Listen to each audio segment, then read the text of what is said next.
Beautiful night in New York. Not a cloud in the sky. The temperature was up in the 60s this afternoon. And this is the kind of baseball night that just makes you feel good all over. For the visiting Milwaukee Braves, Tommy Aaron at first leading off. Mike Kresnick will be in left field batting second. If you're scoring, KRSNICH. Mac Jones will be in right field batting third. Henry Aaron in center field batting cleanup. Frank Bowling will be at second base batting fifth. Del Crandall behind the plate. Del will hit sixth. Dennis Menke filling in for Eddie Matthews at third base and hitting seventh. The veteran Roy McMillan at shortstop batting eighth. Pitching and batting ninth, right-hander Bob Shaw. For the New York Mets, Jim Hickman in center field to lead off. Felix Mantilla at short batting second. Charlie Neal batting third and playing second. Frank Thomas to hit cleanup and play left field. Gus Bell in right field batting number 5. Making his debut for the New York Mets, first baseman Marv Throneberry. Marv will hit sixth. Cliff Cook playing his first Polo Grounds game. Cliff will be at third batting seventh. Sammy Taylor behind the plate batting eighth. Pitching and batting ninth will be left-hander Al Jackson. And now the playing of our national anthem. We're all set to get underway with the big 4-game weekend series between the New York Mets and the Milwaukee Braves. Setting up the New York Mets defensively, Marv Throneberry playing at first. Charlie Neal will be at second, Felix Mantilla at short, and Cliff Cook will be at third. In the outfield, Frank Thomas in left, Jim Hickman in center, around and right, Gus Bell.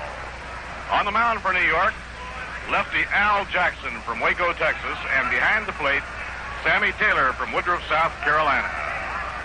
Umpiring behind the plate tonight will be the former Pittsburgh Pirate receiver, Benny Smith. Mel Steiner will call the plays around first. The veteran Dusty Vargas will be at second, and Big Stan Landis will be at third.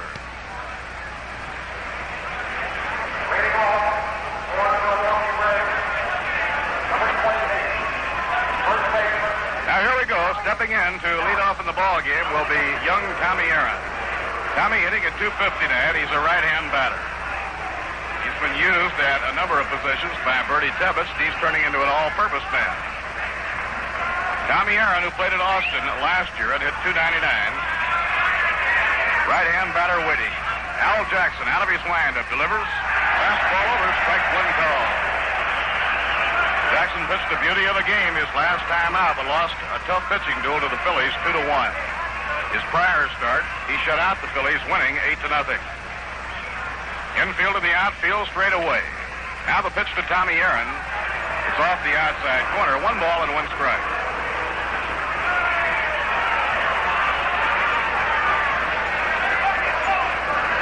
Sammy Taylor crouched behind the plate, setting up the target.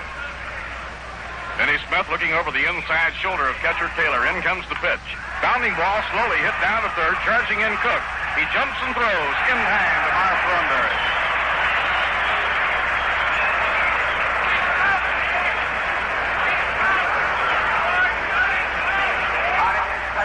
One away, nobody on.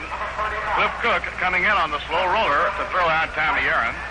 And that brings up the veteran minor leaguer, Mike Kresnick.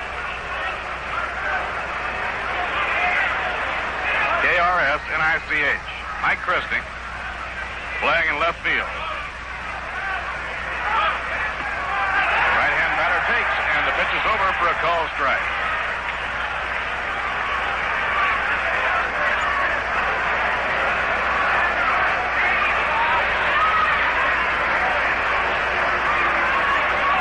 Now Jackson siding in, winds and pitches. Outside and high, 1 ball, 1 strike. Bill Adair on the coaching lines at third with Andy Pafko coaching at first.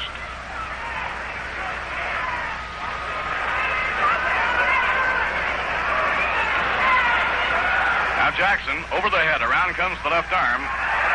Foul tip. He just barely got a piece of that one. Good slider by Jackson. 1 ball and 2 strikes.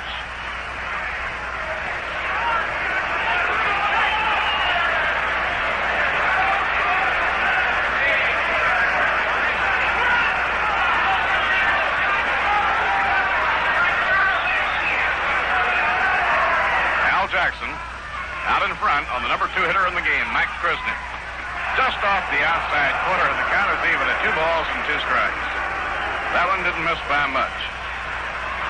Al struck out almost 300 men the last 2 years in AAA for the Columbus Jets. He helped the Jets to win the International League pennant a year ago. Mike Krisnick played at Louisville last year, batted .276. The pitch to him. Swing and a miss. He struck him out. Ball dropped by Sammy Taylor. Sammy guns the peg down to Mara Throneberry, 2 men down.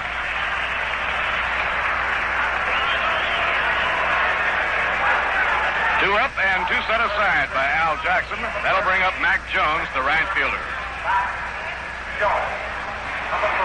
Jones hitting at .333. He got off to a slow start, and then he really went into a batting spurt. Left-hand hitter with good running speed. Mets had a good look at Mac Jones during the spring training games, both at St. Pete and Bradenton. Taken off the outside corner, 1 ball and no strikes. A doubleheader here at the Polo Grounds tomorrow. The doubleheader gets underway at 1 o'clock.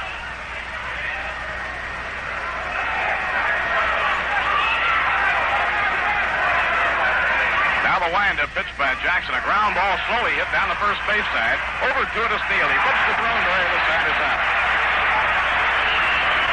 Charlie Neal running to his left on the slow roller. And he throws out Mac Jones, and Al Jackson gets them in order in the top of the first inning. No runs, no hits, no errors, none left on. The score in the middle of the first, the Braves nothing, and the New York Mets coming to bat.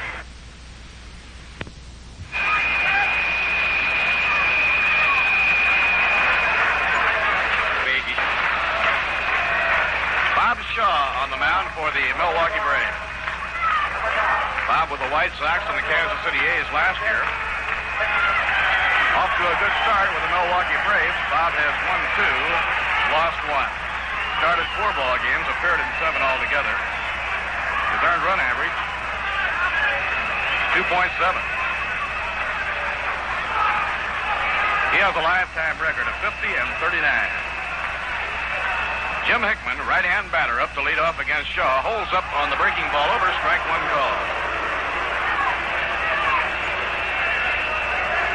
Bob, a very well-proportioned right-hand pitcher who has always taken exceptional care of himself. He's one of the best trainers in sports today. Big right-hander from the Bronx, winds and deals. Breaking ball outside and low, 1 ball and 1 strike. Last year, Bob won 12 while losing 14, combining the season with the White Sox in Kansas City. 6'2", 195 pounds. Makes his home now in Garden City. 1 ball, 1 strike on Jim Hickman. Last half of the first, nobody on, nobody out. Bounced off the plate, a foul ball, scooting back toward the Milwaukee dugout. Jim hitting at .282.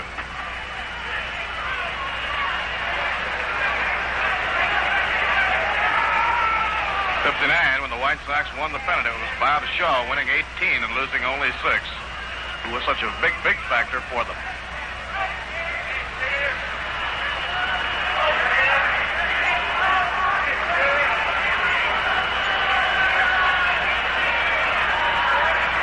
Now Shaw out of his windup. The 1-2 pitch is swung and missed. He struck him out. Jim Hickman goes down swinging.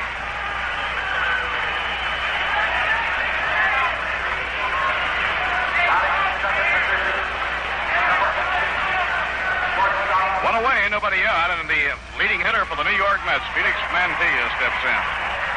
Felix riding an 11-game hitting streak and batting at .324.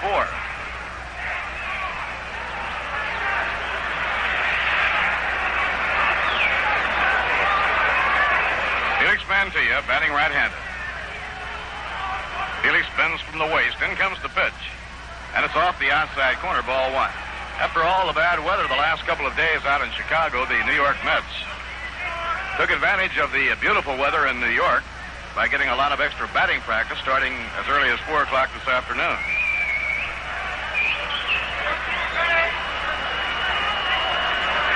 Now Shaw over the head, around comes the arm. He looks at a curve, it bends over the outside corner, a call strike, 1 ball and 1 strike. Del Crandall moving out toward the mound now for a brief get-together with Bob Shaw.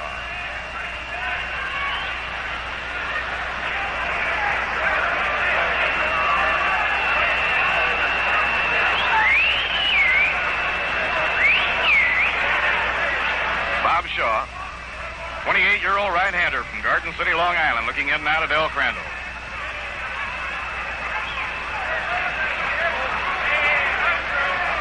Infield and the outfield, straight away to Mantilla. Breaking ball off the outside edge, 2-1. General Manager Johnny McHale of the Milwaukee Braves gave up catcher Jose Askew, third baseman Ed Charles, and outfielder Manny Jimenez in order to get Bob Shaw during last winter's trading. Both Ed Charles and Manny Jimenez are performing extremely well for Kansas City right now, especially Jimenez. The 2-1 delivery, breaking ball over a call strike, and the count is even now, 2 balls and 2 strikes. Well, I hope you're planning to be here tomorrow and get a good look at the Polo Grounds and see the job that is turned in by Johnny McCarthy and his crew on this infield and outfield. Playing field is absolutely beautiful. That's away for a week. They took advantage of the lull of a week to really make it look even better. Now the 2-2 delivery, foul tipped into the dirt, no play. The Braves are set up with Tommy Aaron playing first, Frank Bowling at second, Roy McMillan at short, and Dennis Menke is at third. Mike Krisnick in left, Hank Aaron in center, and around and right, Mac Jones. Eddie Matthews and Joe Adcock both sidelined. Matthews with an injury, and Joe Adcock with very heavy virus. Smash it hard up the middle, a base hit for Felix Mantilla. Hank Aaron fielding the ball in center, whips it back in, and Mantilla quickly extends his consecutive game batting streak.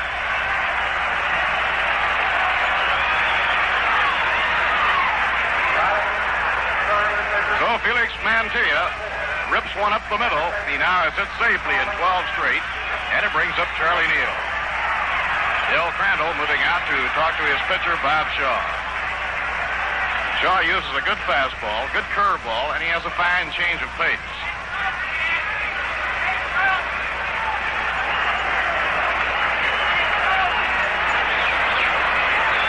Warren Spahn will be in action in tomorrow's doubleheader here at the Polo Grounds. The other game, either Jack Curtis or Carl Willey pitches for Milwaukee.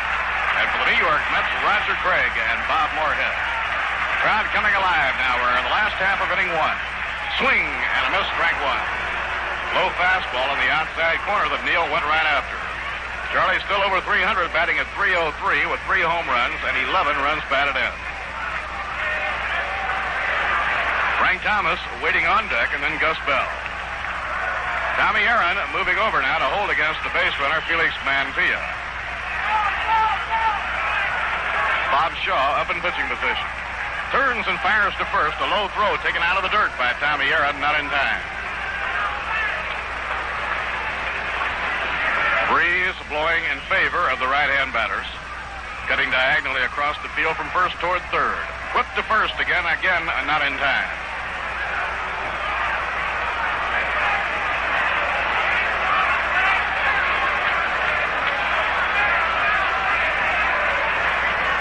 Shaw getting his sign from Del Crandall. 1 out and 1 on. Here's the pitch on the way. Breaking ball in the dirt. Charlie Neal laying off of it. 1 ball and 1 strike. Tonight the Giants will be in Houston. The Pirates play in Cincinnati. The Phillies beat the Cubs a day game 12-2. Jack Hamilton all the way for the win. Dick Ellsworth the loser. Don Demeter had a 3-run homer in that game. A 4-run homer. It was a grand slammer. It came in the third. The 1-1 pitch, a pitch out, but nothing was on. Del Crandall called for a pitch out, but the pitch out by Bob Shaw was almost in the dirt. And Del, who had moved out to his right, had to extend his glove back to the other way in order to get the pitch.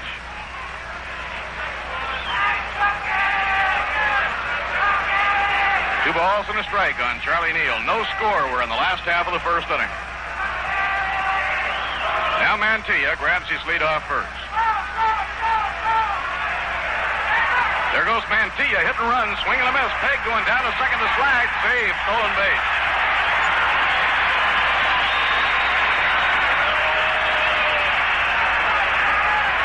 Stolen base for Felix Mantilla.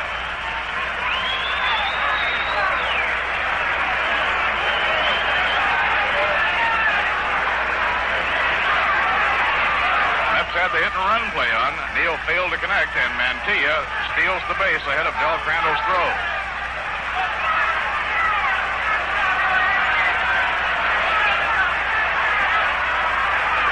First stolen base of the season for Felix. So he sets himself up in scoring position. The 2-2 delivery is inside at the knees, ball 3. A full count, 3-2 on Charlie Neal. In the American League tonight, the Yankees open a big series at Cleveland. Ralph Terry against Mudcat Grant. The Red Sox play at Detroit, the White Sox at Los Angeles. Washington at Baltimore. Stenhouse against Quirk in Kansas City will be playing the Minnesota Twins in Minneapolis. 3-2 delivery. Ball 4. It's outside and low, and Neal is on. That brings up Frank Thomas with 2 men aboard.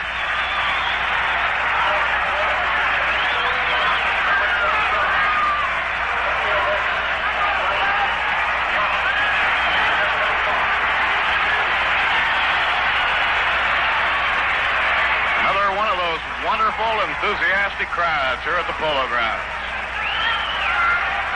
Fans have been absolutely tremendous. Now Frank Thomas batting. Frank had an 11-game hitting streak scissored in the only game that the weather permitted the Mets and Cubs to play out in Chicago. Frank hitting at .309 with 8 home runs and 15 runs batted in. Here's the pitch on the way. Outside and low, Crandall lunging off to his right to handle it. 1 ball and no strikes.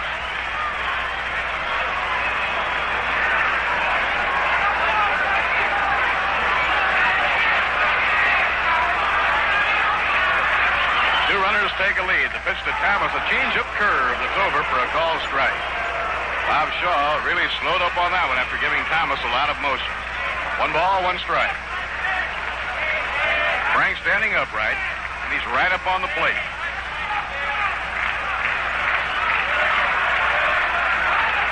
One man away.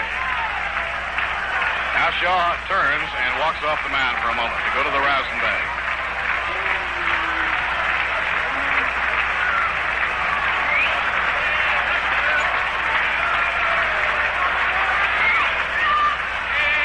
Ball, 1 strike to Frank Thomas. Don Notabart has been given the sign by Bertie Tevis to start cranking up out in the Milwaukee bullpen. Pitching 1-1. Curve outside and low. Ball 2. Thomas laying off of it, and the count goes 2-1. Solly Hemus tugging it up on the coaching lines at third, and Cookie Lavagetto at first. Mets casting a threat. Last half of the first inning, no score. Mantilla leading off second. Charlie Neal leading off first. 1 man out. Pitching 2-1. Curve is fouled, twisting back toward the upper deck and out of play.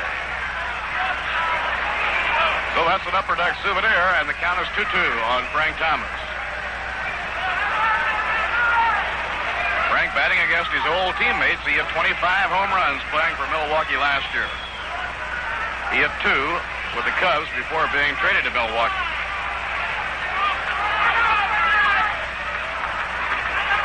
Now the stretch by Bob Shaw. The 2-2 pitch. Fastball taken down around the knees, and it's ball 3. Now let's keep an eye on the runners and see if the Mets try a play. 3-2 on Frank Thomas, 1 down. Good speed on the baselines. Mantilla, the runner, at second, and Charlie Neal at first.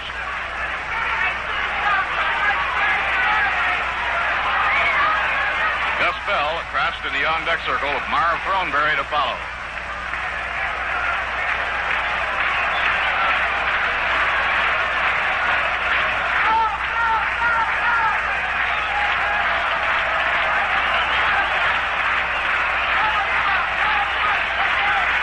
Thomas cowtailling that bat around. Waiting on Shaw. Now Shaw up in pitching position. Pickoff play. Throw to second. Safe on a close one. Roy McMillan darting in on the count play to take the toss from Bob Shaw, and that was close. Mantilla trying to get away as far as he could and still be able to get back, and he had it timed just exactly right. Another stride, he was in real trouble. Now Shaw checking with Del Crandall. The runners take a lead, and now Shaw wants timeout. He wants Del Crandall to come out. They want to take no chances. They want to be sure they're together on it and perhaps to put it on right there. At the end of one inning, Yankees nothing, Cleveland nothing. Ralph Terry pitching for New York. Mudcat Grant on leave is pitching for Cleveland. Washington nothing, Baltimore nothing. Dave Stenhouse for Washington. And Art Quirk, a left-hander, pitching for the Orioles. Those are the only scores that we have in at the moment. The runners wait away to count 3-2. Down comes the pitch. Foul. Back upstairs, no play.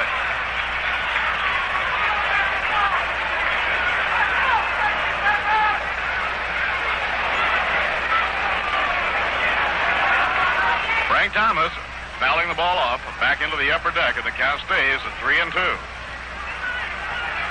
Right-hander Don Nottabark warmed up in the Milwaukee bullpen as Bob Shaw tries to find his way out of a jam here in the last half of the first. No score. Now the stretch by Shaw, the full second stop.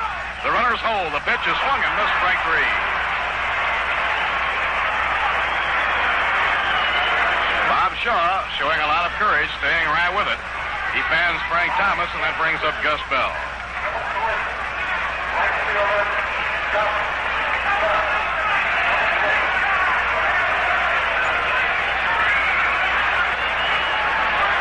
Now Del Crandall signals to the infield. There are two away. Felix Mantilla on second, Charlie Neal on first. This year, Bob Shaw has won 2, lost 1. 28-year-old right-hander from Garden City, Long Island, who in '59 won 18 and lost only 6, helping the White Sox to a pennant. He takes it outside, 1 ball and no strikes. Gus made quite a play in the outfield in the only game played out in Chicago. He took one out of the vines.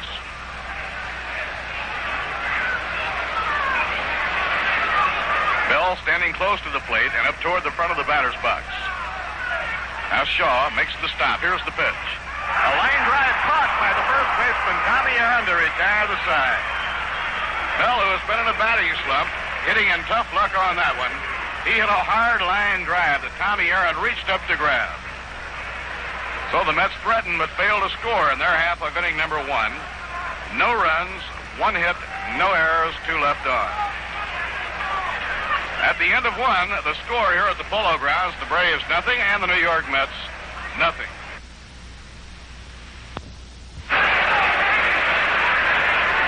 Henry Aaron to lead off at the top of the second.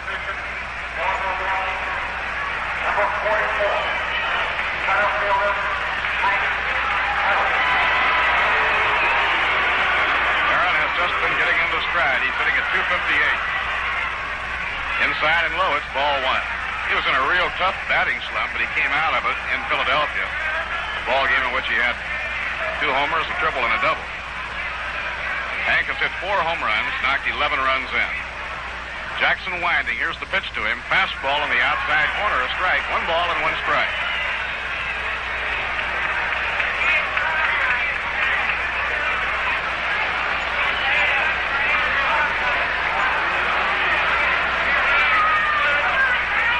Up and pitch to Aaron. Breaking ball taken inside and low. 2 balls and a strike.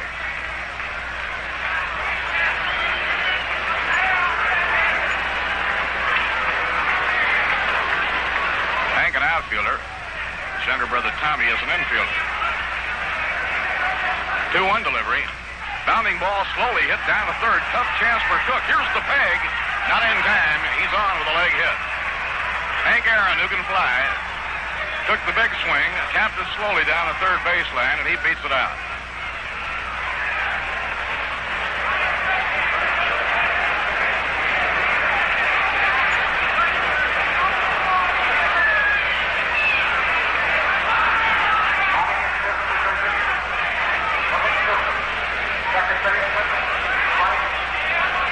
Now the batter is Frank Bowling, the second baseman.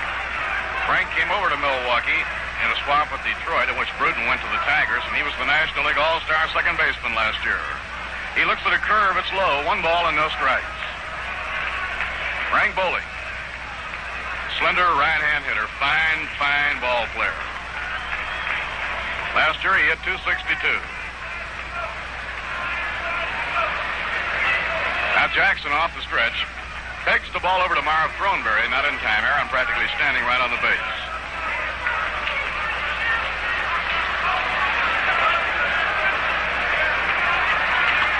The ball is a foul pop-up, twisting toward the crowd beyond first. It'll be out of play. 1 ball, 1 strike on Frank Bowling.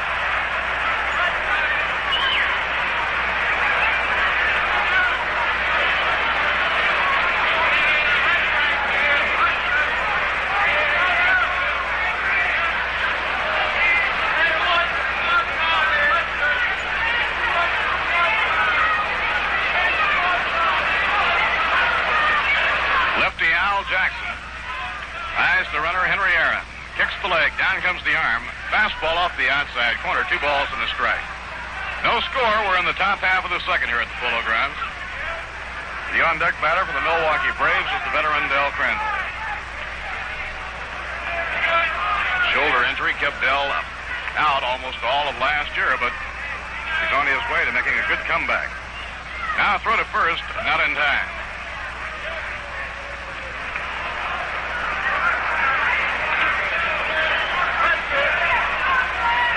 Comes the pitch to Bowling, and he has to jump back and take this one inside down around the knees. 3 balls and 1 strike.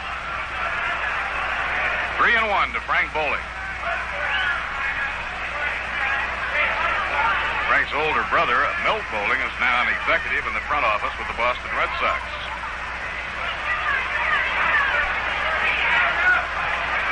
Throneberry holds against Aaron. Jackson behind on the count, deals 3-1. A ground ball hit hard over the bag, a base hit. Right down the left field line, rolling now into the corner. Aaron's on his way to third. Bowling will hold a single. Runners on first and third.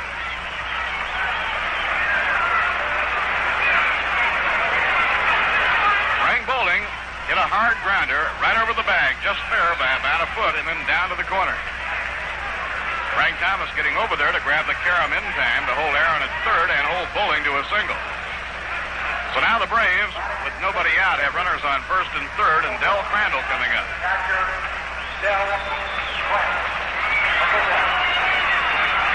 Del hitting at .333, has been up 45 times, collected 15 base hits. Now the New York Mets have the infield looking for 2. They're willing to concede a run to try and get 2. In comes the pitch. Outside and low, it's ball 1 to Del. Del Crandall, out almost all of last year, coming back to reclaim his job from young Joe Torre, who did such a fine job with the Braves after he was called up to fill the void. Next pitch to him, outside and low, he lays off of it. It's 2 balls and no strikes. Del Crandall, the 11-year veteran with a lifetime big league average of 257. Very heady ball player, good defensive player, and a good offensive threat. Jackson behind the hitter, 2-0. Pitches now to Crandall. Ball 3, it's inside and low, and he's on the verge of some mighty serious trouble.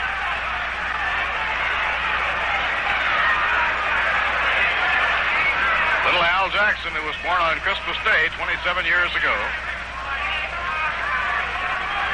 has 1 win and 2 losses. He lost a tough one his last start against the Phillies, losing 2-1. Pitching 3-0. He went after it, a swing and a miss. Low breaking ball on 3-0. Del Crandall trying to hit it up the stairs, but failed to get it, and the count is 3-1.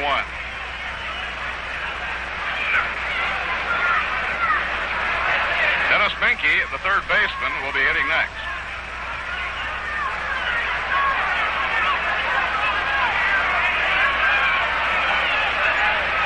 Runners at the corners. Down comes the pitch. There goes the runner towards second. Swing and a foul tip out of play. Frank Bowling was running on 3-1. He broke for second base, but the ball is fouled off by Del Crandall, and now we have a full count of 3-2.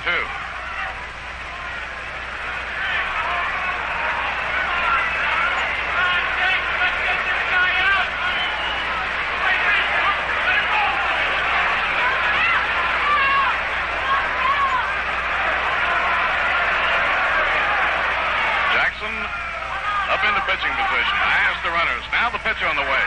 A high fly hit foul down the right field line and off the roof, bounding back into fair territory. Foul ball slammed to the opposite field up against the facing of the roof. So the count is 3-2 on Del Crandall.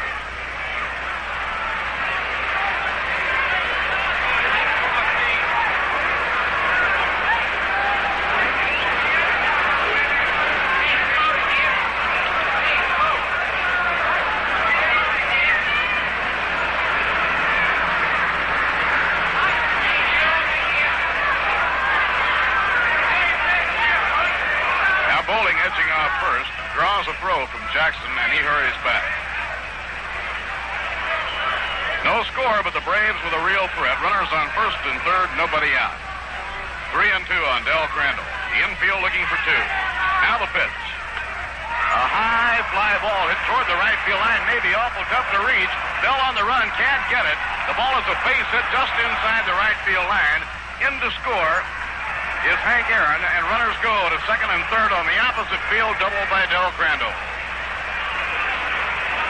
They were playing Del to pull. Bell was way over in right center, and Crandall hit the ball on a fly right down the right field line. The ball landed just a couple of feet in front of the wall, bounced up against it. So the Braves take the lead 1-0, and they have runners on second and third, nobody out. Now, before Dennis Menke steps in, let's step out for station identification. 810 on your dial. This is WGY Schenectady.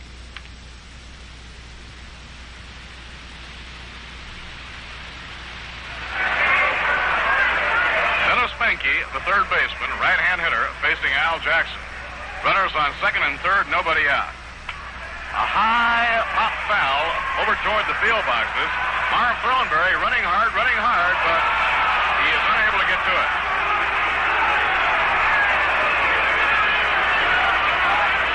Ballpark is brand new to Marv Thornberry, and it takes a few games to get adjusted. That ball actually was playable. It landed on the gravel, but Marv was unable to get under it. So it's a one-strike count on Dennis Menke. Menke played at Vancouver last year and hit .293. He's filling in for the injured Eddie Matthews. A fly ball popped in the air at a very short right field. Charlie Neal on the rim of the outfield grass takes it for the out. The runners holding at second and third, one man down. That'll bring up veteran Roy McMillan. Roy hitting at .217.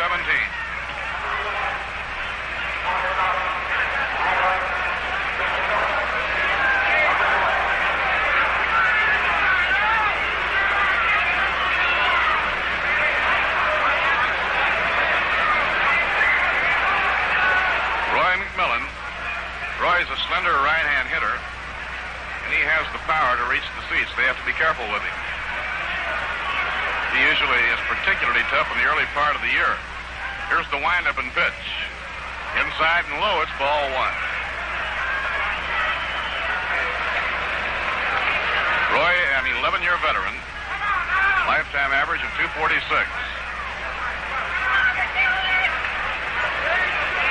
He came to the Braves in the deal involving Joey J. and Juan Pizarro. Wind-up pitch on the way. A ground ball hit through the hole. It's a base hit to left field. Digging for the plate is Frank Bowling. He'll score. And on his way in is Del Crandall. He's in to score.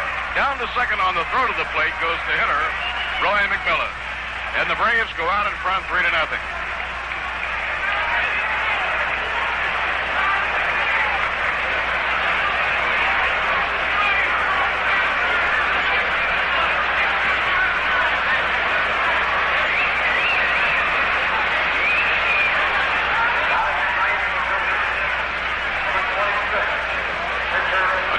Single by Roy McMillan. A sharp grounder hit through the hole into left field, drives two in. Now the Braves have three home in the top of the second, and they lead 3-0. One man on, one man away, and the batter is the pitcher, Bob Shaw. Braves with 3 runs on 4 hits off Al Jackson, and the pitch is outside and low, ball one.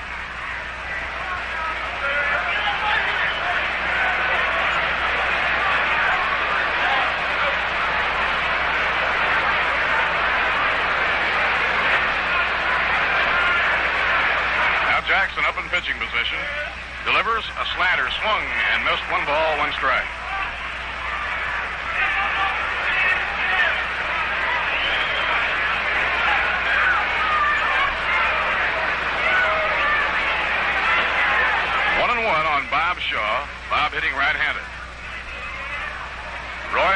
leading off second, 1 man away. Next pitch by Jackson, a swing and a miss, 1-2.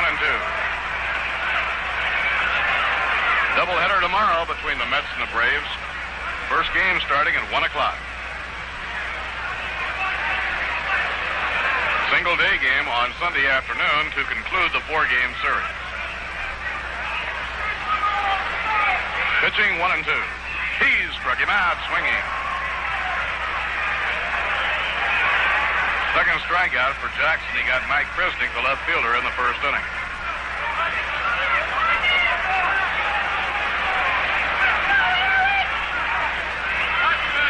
Milwaukee, 3 runs on 4 hits here in the top of the second, and now the leadoff batter, Tommy Aaron, is up.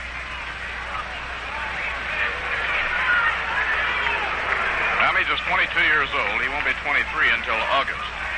Mobile, Alabama, bats him right-handed. Pitch on the way, bounced foul. That one hit him on the leg. Tommy Taylor flipping the ball to plate on Benny Smith. Then he, looking at it, decides to put it out of play.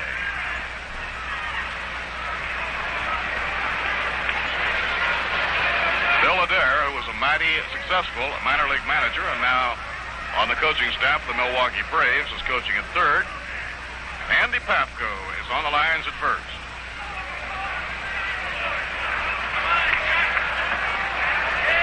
Tommy Aaron waiting. Down comes the pitch to him. Inside and low. Taylor had to dig it out.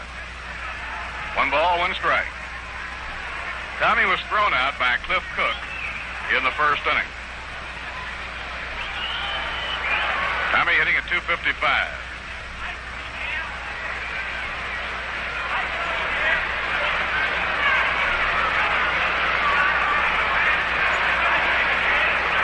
Runs are in. Jackson trying to get the Braves out as he faces Tommy Aaron.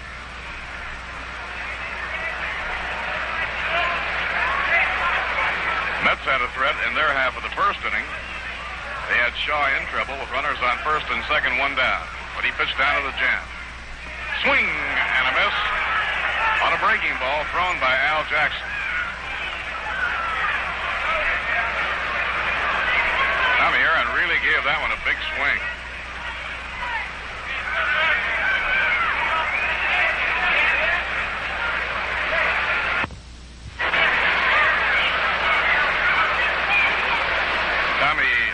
Solidly built in appearance than Henry. Hank, who stands 6 feet and weighs about 170, and Tommy Aaron is 5'11", weighs about 195.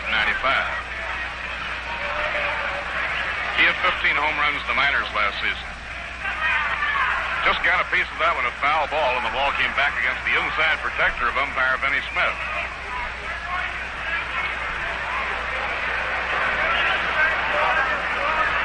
The only day game in the major leagues this afternoon.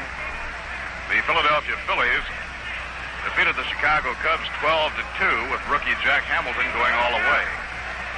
Ellsworth tagged with the loss, and Don Demeter hit a grand slammer in that game. Demeter off to a good start power-wise, has now hit 5 home runs. 1-2 count on Tommy Aaron. The pitch by Al Jackson. Bounding ball back to the mound. Jackson has it easily. Throws to Throneberry on the side of out. Milwaukee, 3 runs. 4 hits, no errors, 1 left on. And now at the end of an inning and a half, the score here at the Polo Grounds, the Braves 3, and the New York Mets, nothing.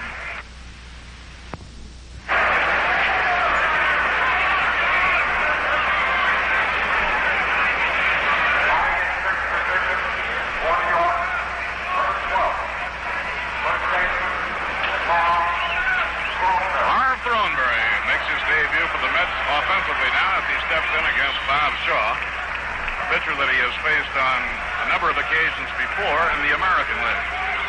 And Marr was playing at Kansas City, Baltimore, and the Yankees. Here's the windup pitch to him. A high pop-up outside third in foul ground. Scooting over is Dennis Menke. The brave third sacker makes the catch in foul ground for the out. 1 away and nobody on. Throneberry was one of those who was mighty anxious to get some extra batting practice this afternoon. He hadn't had a bat in his hands in about a week. Now here's young Cliff Cook.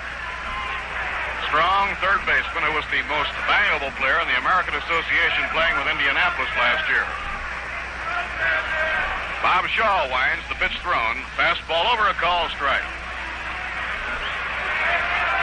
The end of 2.5 innings in Cleveland. Yankees nothing, Cleveland nothing. Ralph Terry for New York and Mudcat Grant pitching for Cleveland.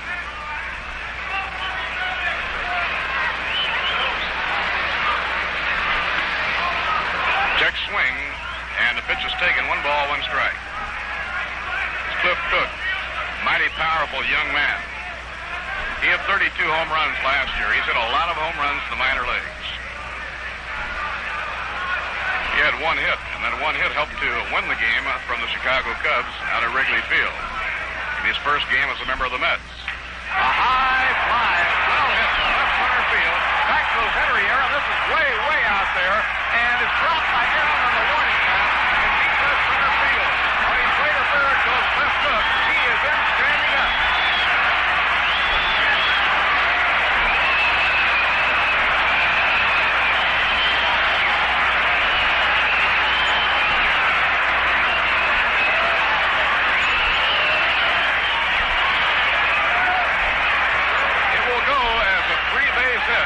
Cliff Cook. I want to tell you, he hit that ball a country mile.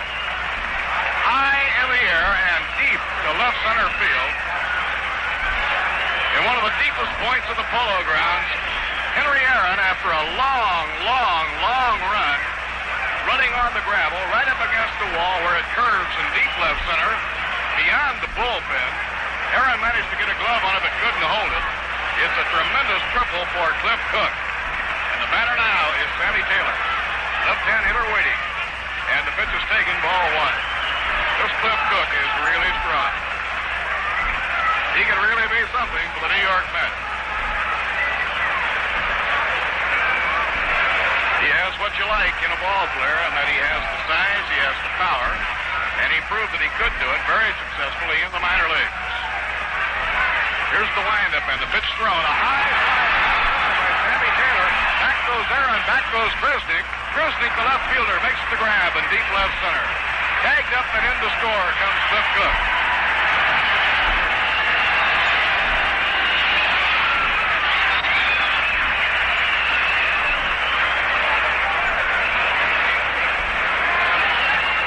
Sammy Taylor driving Cook home on the sacrifice fly. It's now a 3-1 ball game in favor of the Braves.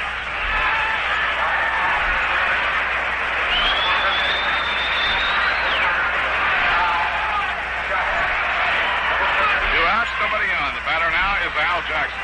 And the Mets have a run back on a triple by Cook and a long sacrifice fly by Sammy Taylor. He runs up. The Red Sox play at Brick Stadium, Detroit. Ground ball hit foul in behind Piggy Lavagetto, the first base coach.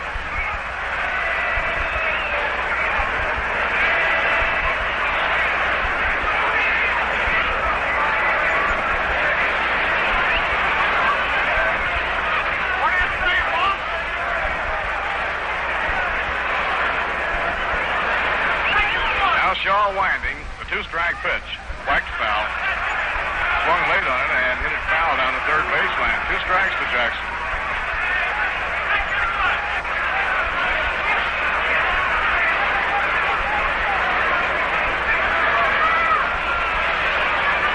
Four-game series with Milwaukee. Monday an open date. The Cubs end Tuesday night and Wednesday.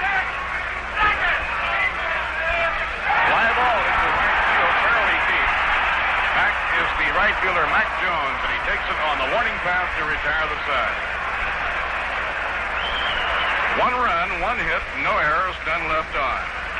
Now at the end of 2, the score, the Milwaukee Braves 3 and the New York Mets 1. Right now we're going along to the 3rd inning with the Braves out in front of the New York Mets by a score of 3-1. And now as Milwaukee comes up to hit in the top of the 3rd against lefty Al Jackson. Coming up to hit him in a different way, a fellow who hit a lot of them when he was on the playing field, Ralph Kiner.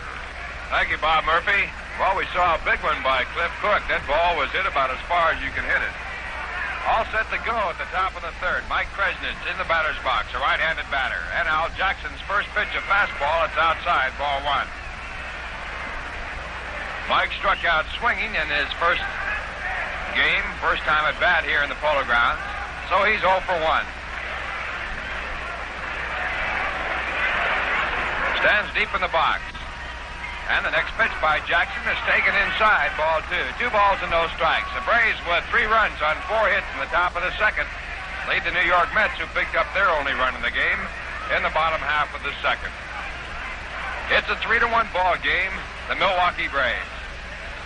Now the left-handed pitcher back to the batter, and he hits a ground ball. Good play by Jackson as he hauls it down, goes over to first base to get his man. Al Jackson taking the ball as he came off the mound high in the air. And Mike Kresnitz is down for the first out in the top of the third.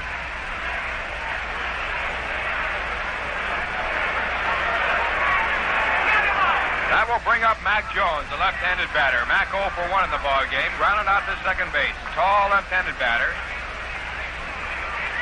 He started the ball game with a .333 average. He has 4 home runs, 13 runs batted in. And the first pitch to him by Al Jackson, just below the knees, ball 1. Umpire behind home plate, Vinny Smith, an ex-catcher, and he shakes his head when Sammy Taylor asked him if the ball was high enough. Well, Vinny was a great catcher in the major leagues. He certainly ought to be able to see him. He's seen plenty come through. The 1-0 pitch to Mac Jones hit sharply right through the middle into center field, a base hit. So Mac Jones rounds at first base and holds there as Jim Hickman throws in, and he gets his first base hit in the Polo Grounds. A man on first base and 1 out to score 3-1 Milwaukee.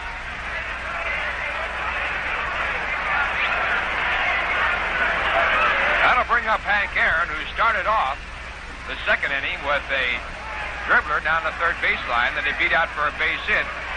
And that was the start of the rally for the Milwaukee Braves, in which they picked up their 3 runs. Hank Aaron, a right-handed batter.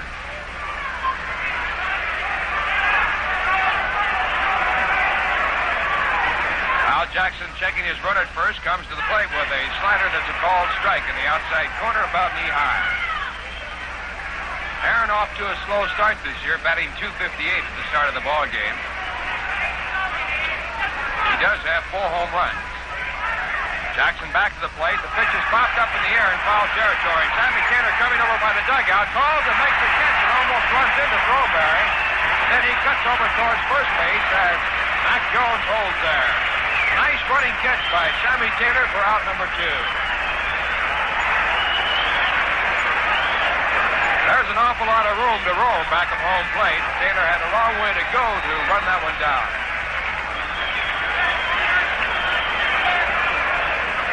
Milwaukee Braves with 2 men down. A runner at first base, and the batter stepping in the batter's box, Frank Bowling. Bowling singled after Hank Aaron singled in the second inning. Then later scored 1 of the 3 runs scored by the Milwaukee Braves. Al Jackson with his first pitch to Bowling. Inside, corner, strike 1 call.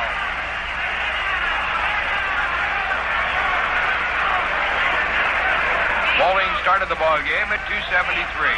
Right-handed batter with a slightly open stance. Now Jackson back to the plate. Curveball pulled foul down the third baseline. Strike 2. Jackson pulling the string and the curveball had Bowling fooled. He was out in front and pulled the ball foul down the third base side.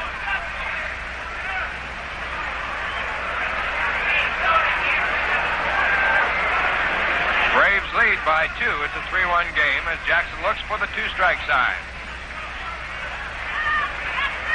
At first base, Mac Jones holding there, and the pitch is high, ball 1. 1 ball, 2 strikes.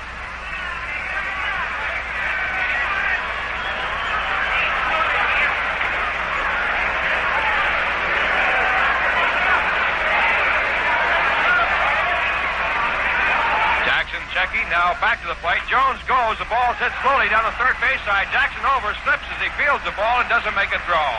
He had no chance to get his man. And moving down to second base with no interference, Mac Jones. So now runners at first and second with 2 men down. And a batter coming in the batter's box will be Del Crandall. Crandall doubled right down the right field line to drive in 2 runs his first time up. 2 of the 3 scored by the Milwaukee Braves. The Mets have 1. That's hit number 6 off Al Jackson.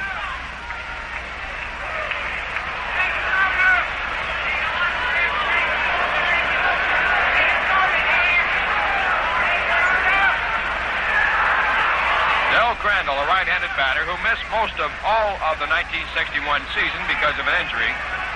In the batter's box, a right-handed batter standing deep in the box. First pitch to him, fouled away, strike one.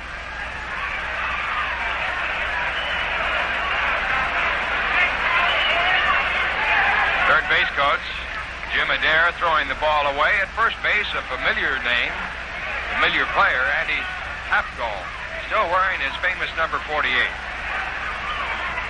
Andy Papko, who played for the Brooklyn Dodgers, but mainly for the Chicago Cubs. The one-strike pitch set up now to Del Crandall, but a play being put on at second, but not coming off, as Jackson does not throw when Neal goes over to move the runner back at second. Rays with runners at first and second base and 2 outs. Next pitch to Crandall is low, ball one.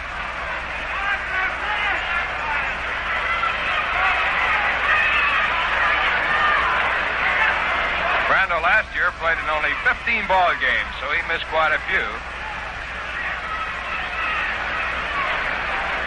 Back in action in the National League. Jackson, stepping off the mound, moves both runners back to their bases, but no play taken. Cleveland, with 3 runs in the bottom of the third inning, now lead the Yankees after they have been out in the top of the fourth, 3-0. Jackson's 1-2 pitch. Foul tip back in the glove. 1 ball, 2 strikes. Ralph Terry going for the Yankees in that ball game against Jim Mudcat Grant. Only scores in so far in American League play. Right here, it's 3-1 in favor of the Braves, top of the third. Jackson with a 1-2 count. Now set, and back to Del Crandall. He swings and fouls it off to the left, and the count will hold at 1 ball and 2 strikes.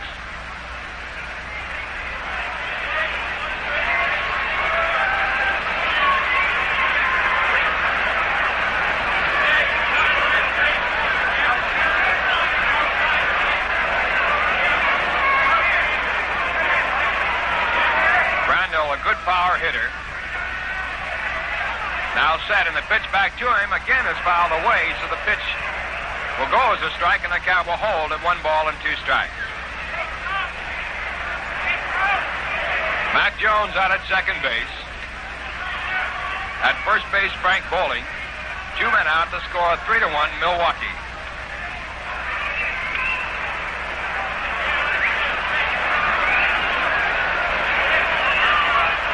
Jackson set, and to the plate, popped away, foul. So Crandall, staying alive for the 3rd time, keeps the count at 1-2.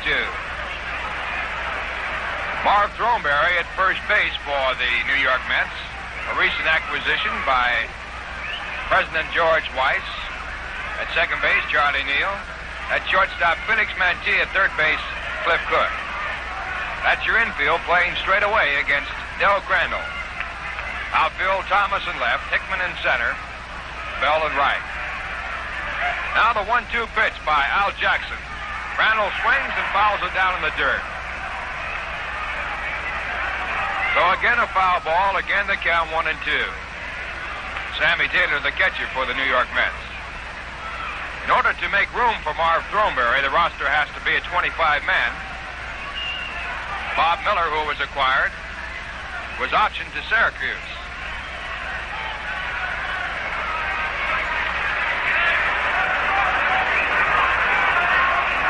So the Mets stand at 25 men now, and Throneberry is in the ball game. Now Jackson back to Del Crandall. Down in the dirt, a nice stop by Sammy Taylor, ball 2. Taylor keeping the runners at first and second base.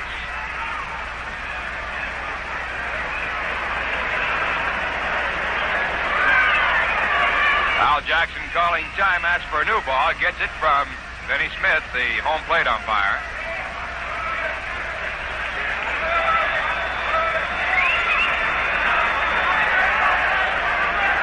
Two balls and 2 strikes, 3-1 game in favor of the Braves. 2 men out, runners at first and second base. Now Jackson with a 2-2 pitch. Hit on the ground, deep in the hole. The shortstop can't get to it. It goes through. And coming in from second base, Mac Jones. Throw cut off by Cliff Cook, and holding at second base, Frank Bowling.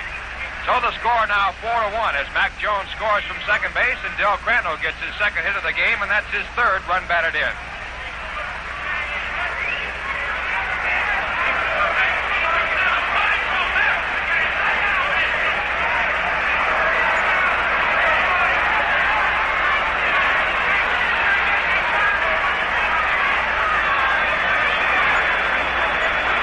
In favor of Milwaukee with 2 men out. And Al Jackson now getting set to pitch to Dennis Menke.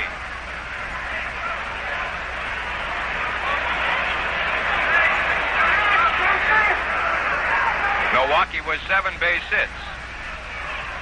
Menke 0 for 1 popped up to second base. A right-handed batter. The first pitch to him is outside, ball 1. Menke batting 194 at the start of the ball game.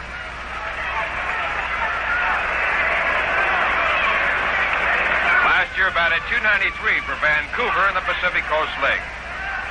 1-0 pitch is foul tip back in the catcher's glove as Menke started to swing, then held up and couldn't do much with it. So the count 1 ball, 1 strike.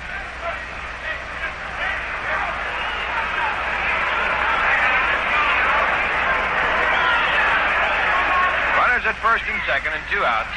As Jackson comes back to Dennis Menke with a slow curve. It's fouled off the glove of Sammy Taylor. The count 1 ball, 2 strikes.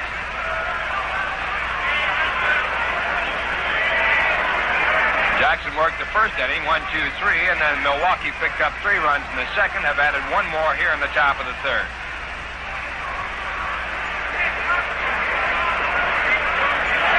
Jackson now into the stretch and back to the plate.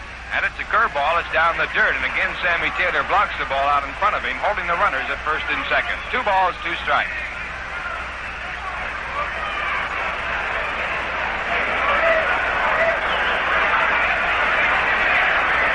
Wind blowing out to left field. Good hitter's night. Now the 2-2 pitch. Down low, ball 3. So the count goes all the way down the line. 3 balls and 2 strikes. 2 men out. The runners will be going on the next pitch.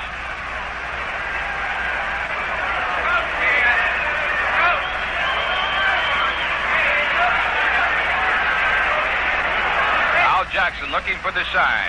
Steps on the mound, goes into the stretch. The runners go. The pitch comes to the plate. A bouncing ball hit down towards third, but going foul as Cliff Cook comes up with the ball.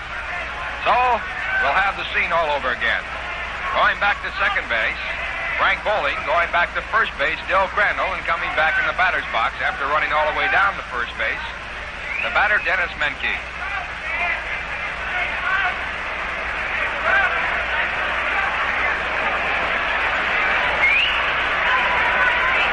Menke playing at third base for Milwaukee, playing his first game in the Polo Grounds, and now all set on the 3-2 count. The on-deck batter, Roy McMillan, the shortstop. Jackson checking the runner at second base. Now to the plate as the runners go. A swing, a foul tip back in the glove, strike 3.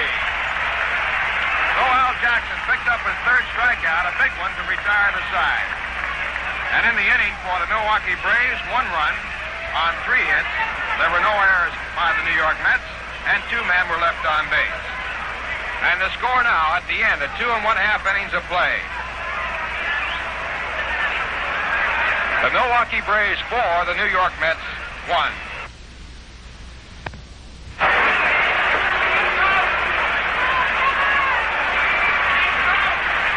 Moving along to the bottom half of the third inning and coming in to bat for the second time in the ball game, the leadoff man for the New York Mets as they trail 4-1, Jim Hickman.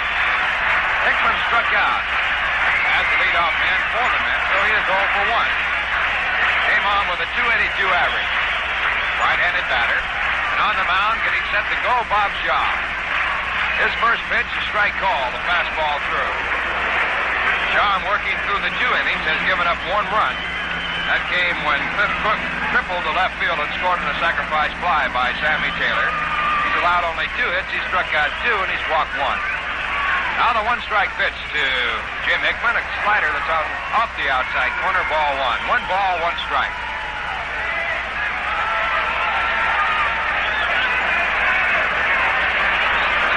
Shaw has gone the route twice to win 2 ball games. Went all the way against L.A. and all the way against Houston. Back to the plate, a drive to left field, and this one will go all the way. And there it goes.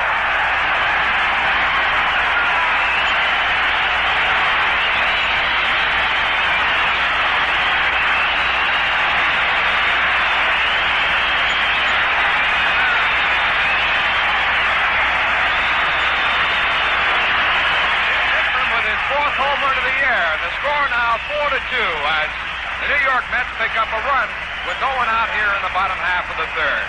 That ball was off of the facade of the roof area, down the left field line, right above the 310 mark. There was no doubt about it. Jim Hickman, home run number 4 in his major league career. And now coming into the batter's box, Felix Mantilla. And Felix is a single going for him. That was his base hit for the 12th straight game. Mantilla came on at 324.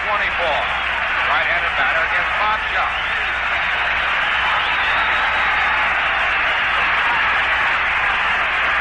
Shaw's first pitch, a slider on the outside corner, strike 1 call.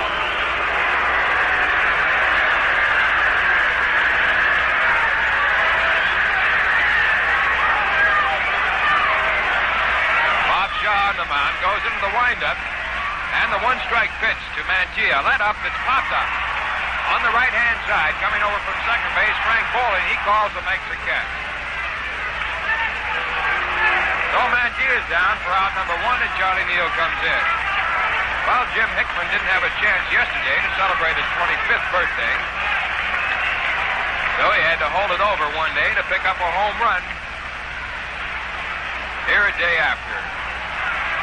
It's a 4-2 game, Milwaukee. And the New York Mets batting in the bottom of the 3rd inning. The score getting closer as Hickman hit a home run. There's the next pitch to Charlie Neal outside a ball. While we have time, let's pause for station identification. This is the General Electric station, WGY 810 on your dial, Schenectady. Temperature 56. The next pitch to Charlie Neal is fouled away. So the count now, 1 ball, 1 strike. Ball bouncing off the roof down into the lower deck area, giving the fans a chance to scramble, but then bouncing away. Charlie Neal with a walk in his only appearance here tonight, batting .303.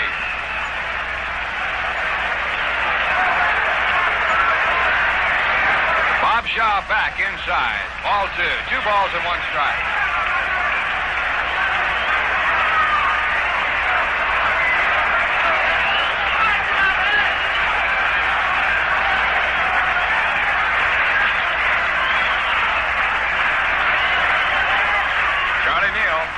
Batter's box, set to go. Bob Shaw on the mound, and the 2-1 pitch. Fastball is fouled back over the top of the roof, now bouncing down the crowd. Strike 2. 2 balls and 2 strikes.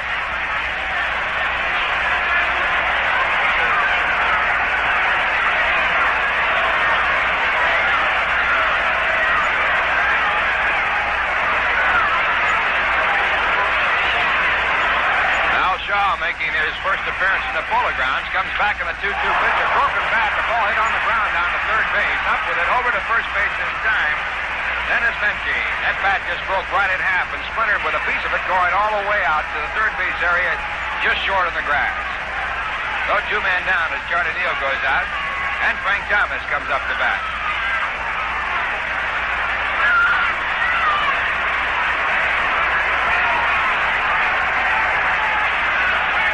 Was the second strikeout victim of Bob Shaw when he struck out his first time up in the first inning. Shaw getting Hickman and Frank Thomas in that inning for his only 2 strikeouts. He's given up 2 runs on 3 hits, walked 1 batter. A let up to Thomas, full foul on the left field line. That ball hit very hard, but pulled down too far to the left. Strike 1 on Frank Thomas. Frank came in the ball game with a 309 average. He has 8 home runs and leads the club in that department. Also, he has the club leadership in runs batted in with 15. A one-strike pitch to Thomas. A slider just outside. Ball 1. 1 ball, 1 strike.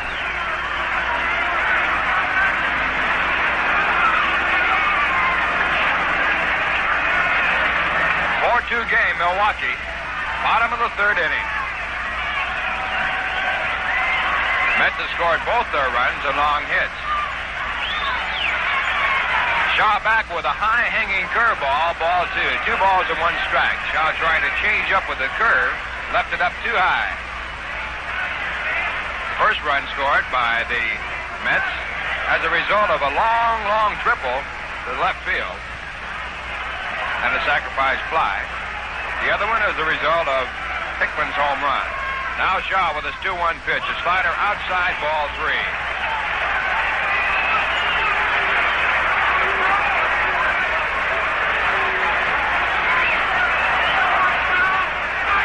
So Bob Shaw to Frank Thomas, 3-1 with 2 men out. The on-deck batter, Gus Bell. Shaw makes his home in Garden City, New York. The 3-1 pitch to Thomas. Call strike 2. Slider catching on the outside corner. So Thomas and Shaw all the way out. 3 balls and 2 strikes.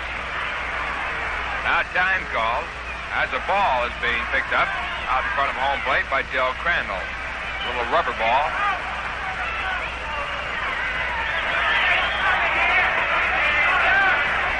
Frank Thomas, 3-2. Standing right on top of the plate. Waiting for Shaw to get his sign. Shaw takes plenty of time. Takes off the sign. Then goes into the pump. And the 3-2 pitch. Popped up in the air. Third baseman Dennis Menke right on the bag. Makes the catch in fair territory, and that retires the side.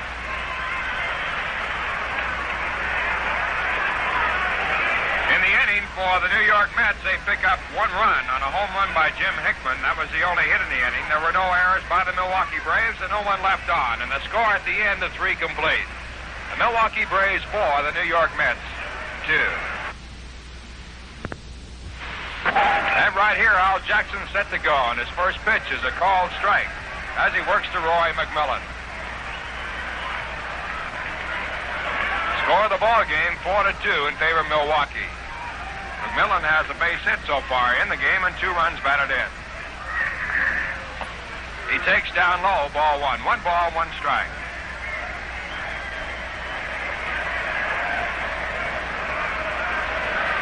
Jackson working the top of the 4th has given up 4 runs on 7 hits. A change of pace outside, ball 2. 2 balls, 1 strike.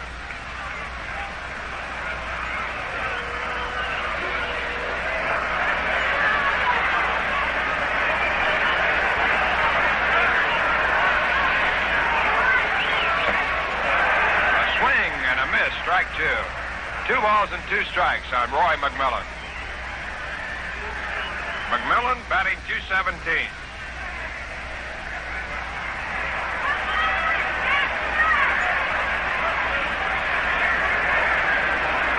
And now the left-handed pitcher back to the right-handed batter inside, ball 3. 3 balls and 2 strikes as Roy McMillan leads off in the top of the 4th inning for the Milwaukee Braves.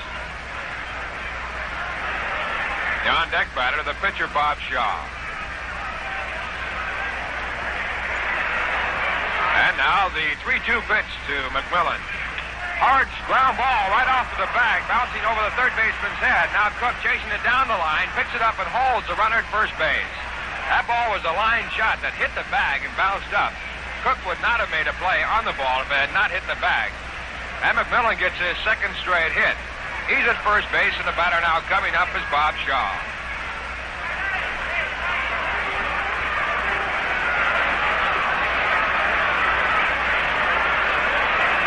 Number 8 given up by Al Jackson. And Shaw now in the batter's box with Cook at third base and Throneberry at first looking for a possible bunt. Shaw right-handed batter. Pitch to him is high and outside as Shaw squares around the bunt and takes. Ball 1. Jackson's last two starts were good ones. He shut out the Phillies back on April 29th. That was an 8-hitter. Then he lost to the Phils in a 2-1 game. There's his next pitch, and it's outside ball 2 as Shaw again goes to bunt and takes.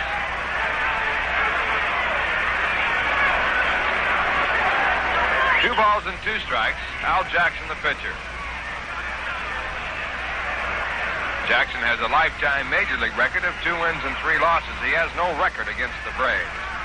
The next pitch is fouled away as Shaw tries to bunt. Strike 1.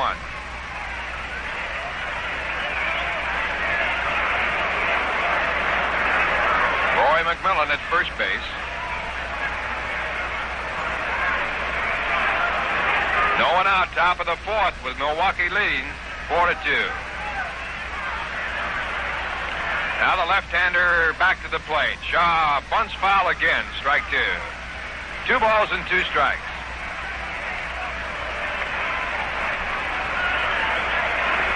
Bob Shaw with a batting average of 167 at the start of the game. Now looking down for the sign. Whether or not he'll be bunting here or hitting away depends on what manager Bertie Ebbets sends to the third base coach, Jimmy Adair.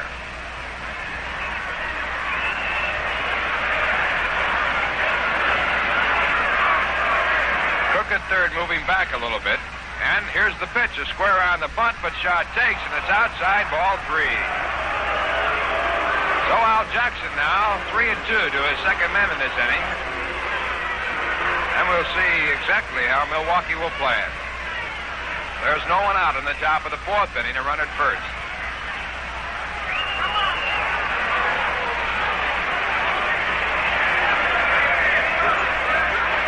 Three balls and 2 strikes, and Jackson to the plate. The runner does not go. The bunt is bunted foul, and Shaw's out. That'll go as a strikeout for Al Jackson to put out for the catcher. And now 1 man out, and the batter coming up, the leadoff man from Milwaukee, Tommy Aaron.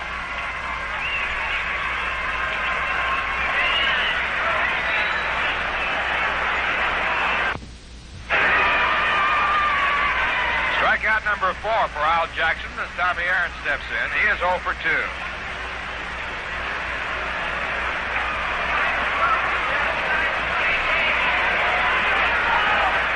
Right-handed batter grounded out to third. A good play by Cliff Cook. And then he also grounded out to first base. He came on with a .259 average. Al Jackson with his first pitch. It's popped up in the air, but going foul. No play on it. Strike 1. Tommy Aaron, the brother of Hank Aaron, playing in this ball game at first base. He's an infielder, primarily a second baseman. Now the left-hander back to the right-handed batter. A hard ground ball over to Neal. He picks it up, throws to the shortstop covering. The return throw to first base, not in time. So the first part picked up as Neal made a fine throw in the pivot to Felix Mantilla to force at second base Roy McMillan. 2 men out, and exchanging at first base Tommy Aaron. And the batter coming in the batter's box, Mike Kresnitz.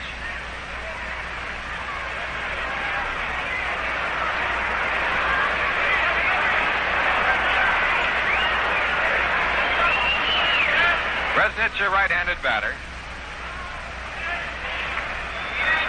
0 for 2. He has struck out, and he was retired on a good play by Jackson when he grounded back to the mound. He takes outside as Jackson throws a fastball. Ball 1.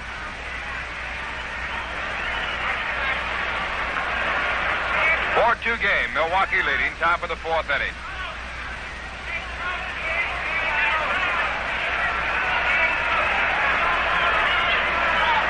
Jackson looking at his runner. Comes to the plate, outside and low, ball 2. Tommy Aaron, a fast man. He could go at any time. 2 balls, no strikes. 2 went out. Braves leading by 2 runs. Kresnitz looks a little like Joe Adcock as he stands in the batter's box. 2-0 pitch, a change-up, gets the plate, knee-high, strike 1. Fine pitch by Al Jackson as he pulls the string in a slow curve.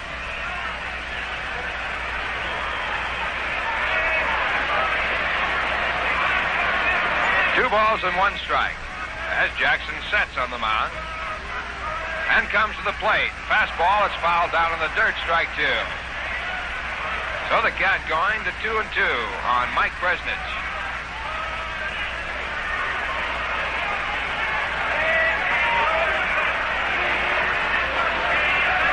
Braves scored 3 runs in the second inning, their half of the second. Added one more in the third. The Mets picked up a solo run in the second, a solo run in the third. Tommy Aaron at first base with a good-sized lead. Jackson to the plate, the 2-2 pitch hit deep to right center field. Running over to the left, Jim Hickman, but Gus Bell is there, and he makes the catch. Gus Bell retiring aside as he pulls down the long fly ball to right center field.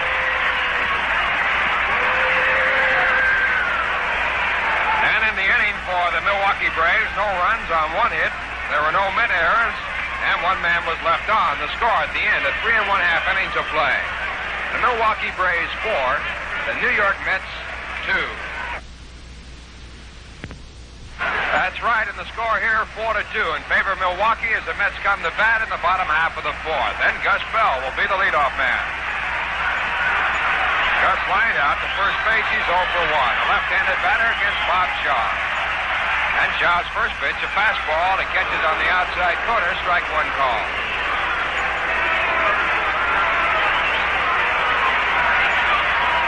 This is Bob Shaw's 5th starting appearance and his 8th appearance of the season. Big fellow acquired from the Kansas City Athletics. 1 strike pitch popped up in the air. The shortstop, McMillan, and the second baseman converging. McMillan calls and makes a catch. So Bell is down as the leading man in the 4th inning for the New York Mets with the score 4-2 against them. And coming up to bat for the second time as a New York Met, Marv Throneberry. He popped up to the third baseman in foul territory.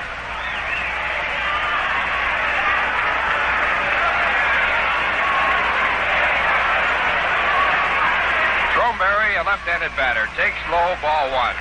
Tomorrow, the New York Mets will be playing the Milwaukee Braves in a doubleheader, and that will be a 1 o'clock starting time. 1 o'clock tomorrow, a 2-gamer against the Milwaukee Braves. Sunday, a single game, starting at 2 o'clock.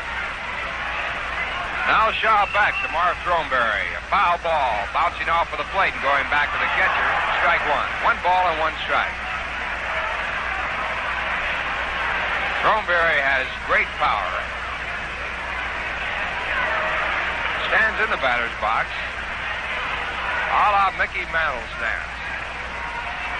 The 1-1 pitch by Big Bob. Just outside, ball 2. 2 balls and 1 strike.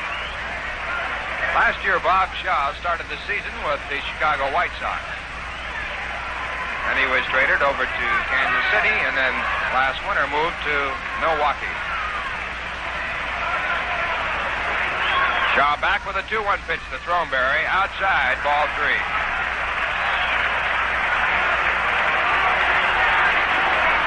Four-2 game, Milwaukee, bottom half of the 4th.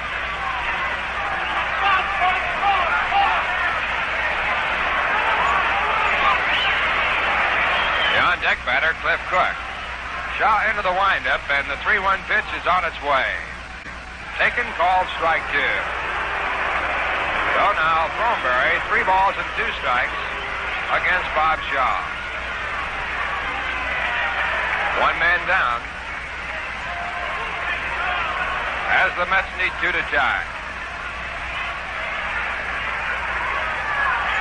The 3-2 pitch, foul back in the screen. So the count will stay at 3 balls, 2 strikes.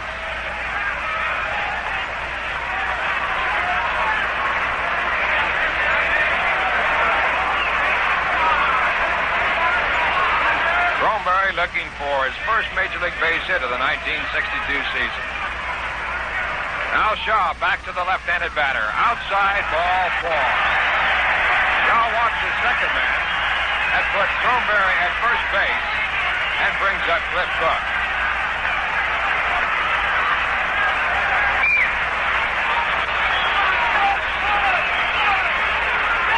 Cook got his first Polo Grounds base hit, and it was a big one in the the second inning when he tripled to the deepest part of the ballpark in left center field. He later scored when Sammy Taylor hit a sacrifice fly to left field. He scored the first run of the game by the Mets. The other run scored in a home run by Hickman. So here is Cliff Cook. And his first pitch is a curveball down around the knees right in the outside corner.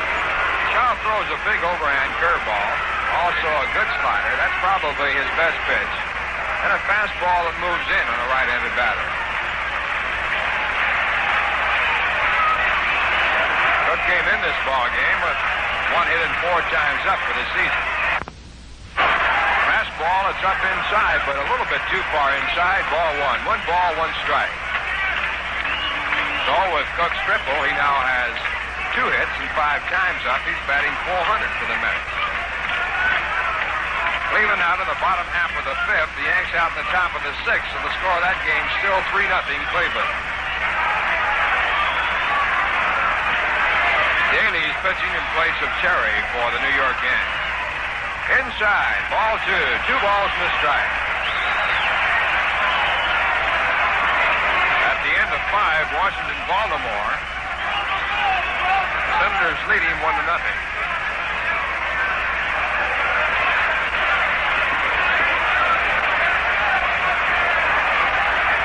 Bob Shaw, 2-1 to Cliff Cook. A curveball, strike 2.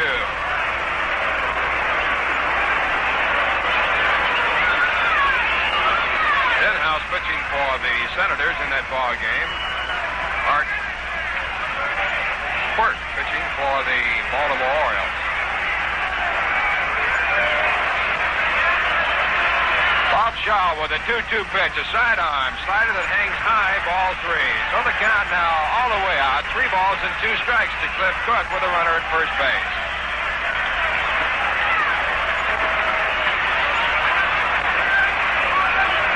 Boston at Detroit out in the top of the 2nd. No score in that ball game. Swall going for the Red Sox. Wojciech for the Tigers. A throw at first base, but Throneberry back easily. So Shaw now working with a 3-2 count. A runner at first base, 1 man out. The score 4-2 in his favor. And here's the pitch. Outside, ball 4. That moves Throneberry on to second base. Gives Cliff Cook a walk, and he's at first base. That's walk number 3, 2 in a row by Bob Shaw. And brings up Sammy Taylor.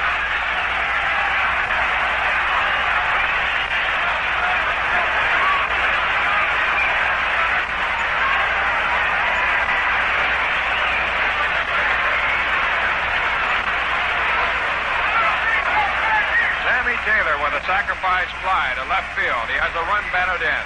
Batting .200. And now that brings action in the bullpen for the Milwaukee Braves. Don Nottebart up and going for the 2nd time. He was up in the first inning when the Mets threatened in that inning. And Sammy Taylor, left-handed batter. First pitch to him in the dirt, picked up by Del Crandall. Ball 1, and that'll bring out Bernie Ebbets.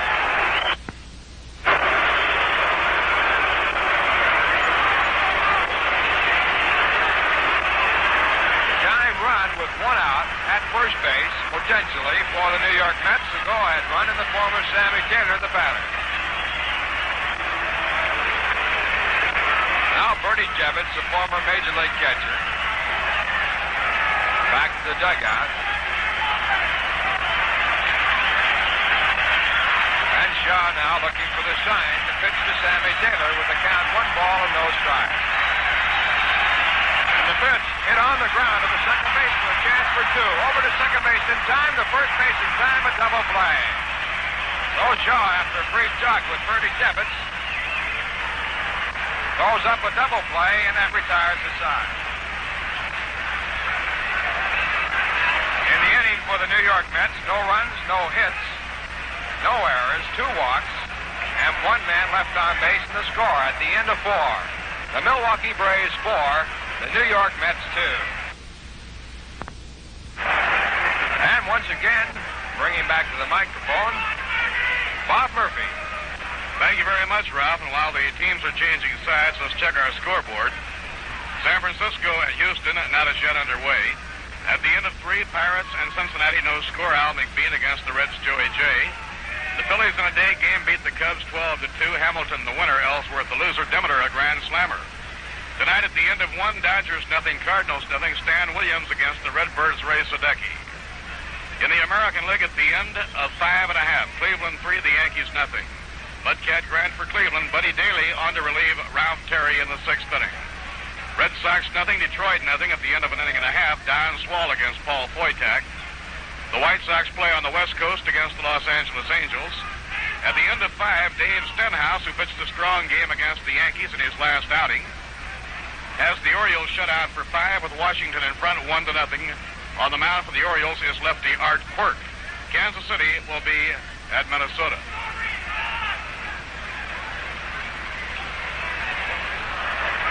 In the 5th inning, the Milwaukee Braves will have the heart of their batting order coming up against lefty Al Jackson. Mac Jones, the right fielder, left-hand hitter, leading it off. Jones 1 hit and 2 times up. Looks at a fastball, and it's through there for a call, strike 1.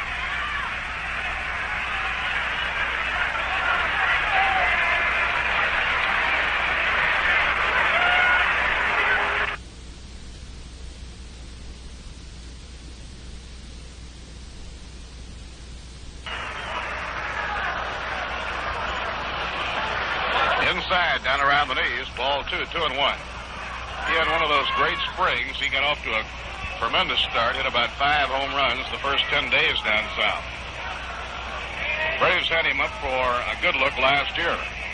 The 2-1 pitch, swing and a miss, and the count is even. He really gave that one a riffle. Henry Aaron on deck, and then Frank Bowling. Doubleheader tomorrow, getting underway at 1 o'clock. Jackson pitching 2-2. It's low, ball 3. Although Al hasn't been walking any hitters, his control has not been as sharp tonight as in last 2 outings. And he's gone 3-2 on a number of hitters. Here's the payoff pitch, fouled back upstairs to the upper deck, and the count stays at 3-2. Full count, 3-2 on Mac Jones.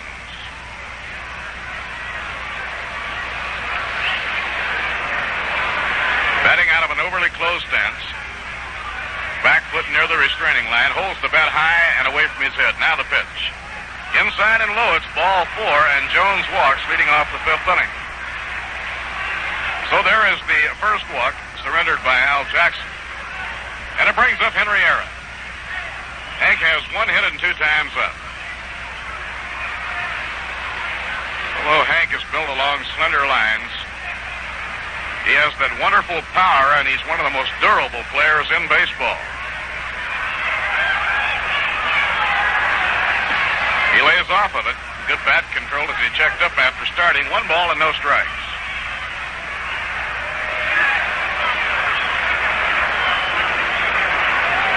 He led the National League in total bases last year. He's led the circuit 3 years in a row.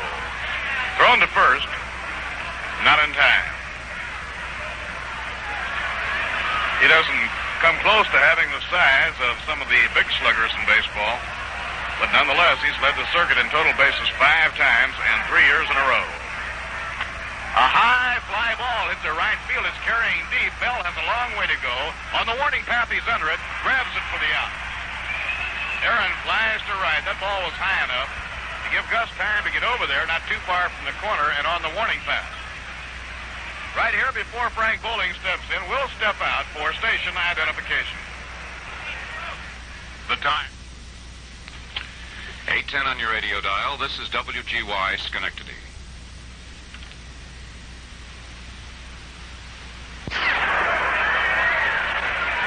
Four to 2, Milwaukee in front.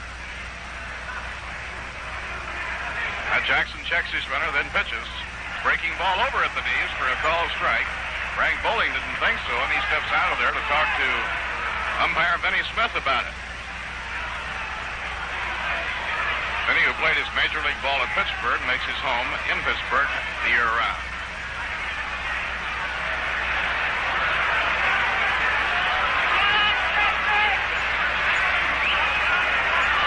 Jones leading off first, 1 man down. Outside and high, he teased him, tried to get him to go for a bad ball. 1 ball and 2 strikes. Doubleheader tomorrow starting at 1. Single day game on Sunday. So why not take Mom out to a nice brunch around noon and then come on to the Polo Grounds for a nice, pleasant Sunday afternoon. Ground ball hit hard down to third, booted by Cliff Cook over into foul ground. He has no play now, and the Braves have 2 men on. The ball was hit hard, but Cliff Cook was in front of it. Caromed off of the body of Cliff Cook and over into foul territory. We'll wait for the official scoring. Now the Braves have runners on first and second. That'll be a base hit. Ball was hit hard by Frank Boley.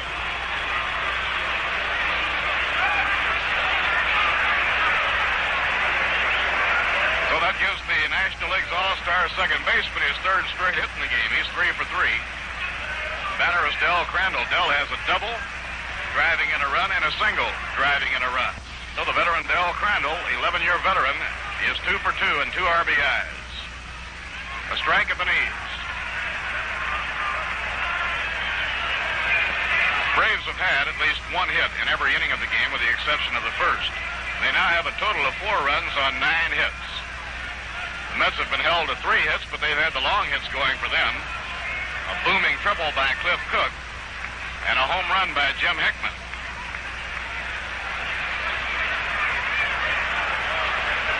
Felix Mantilla, a stride toward the hole, set up a double play depth, and Charlie Neal shaded a bit towards second. The outfield deep with Hickman swung toward left center. Now Jackson, glove on the knee, looks in to get his sign from Sammy Taylor. Mac Jones leading off second, Frank Bowling off first. And the pitch. A ground ball hit down to Cook. He's up. He throws to Neal. There's one. Neal to Fenway, double play.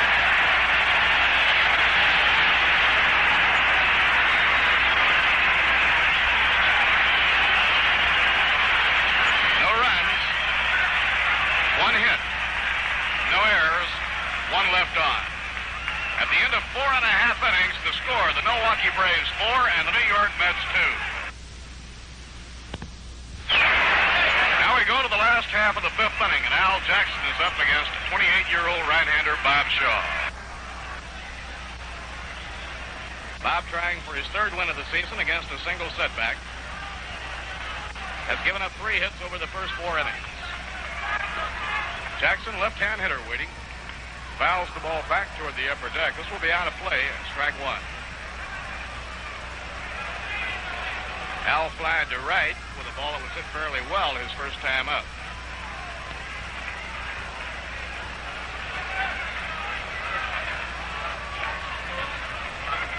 Jackson up 7 times this year without a base hit.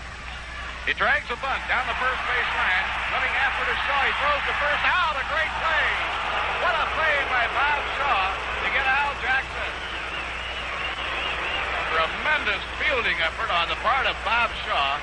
Al Jackson laid down about as pretty a drag bunt as you'd ever hope to see.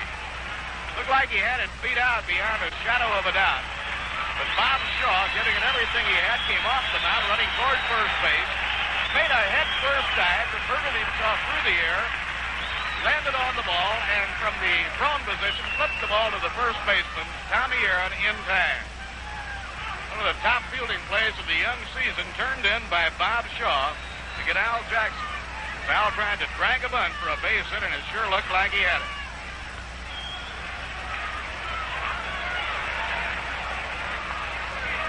Pitch is over to Jim Hickman for a strike. Jim hit the ball off the facing of the upper deck for his 4th home run of the year. Jim was 25 years old yesterday. He didn't get a chance to celebrate it on the diamond because the Mets were rained out.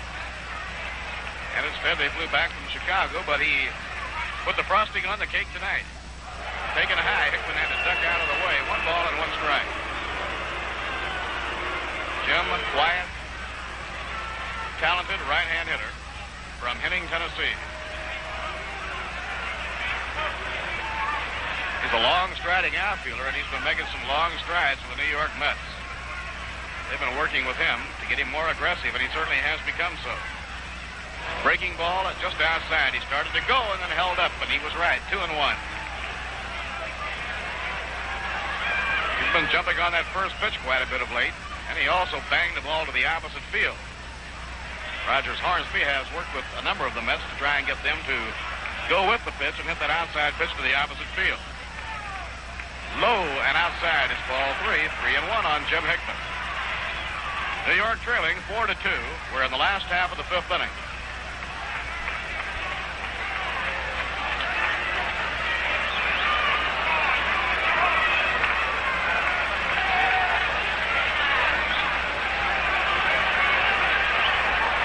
Here's the wind-up pitch on the way. Swing and a miss. He went after a fastball that was worn down the middle.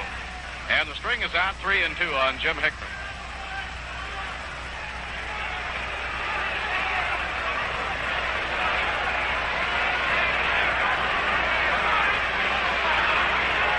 Full count 3-2 as Bob Shaw checks in with Del Crandall. Pitching 3-2. Foul ball. He hit a curve down the third baseline, but it was too far out in front. Milwaukee, 4 runs on 9 hits, no errors. The Mets 2 runs on 3 hits, no errors.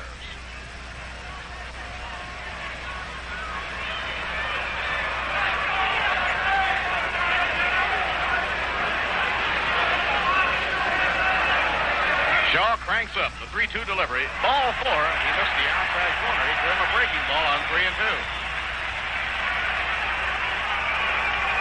That is the 4th walk given up by Shaw, and it brings up Felix Mantilla. Felix didn't waste a moment extending his consecutive game batting streak. He singled sharply to center field in the first inning, and he's now hit safely at 12 straight. Felix leads the Mets in batting, hitting at .329.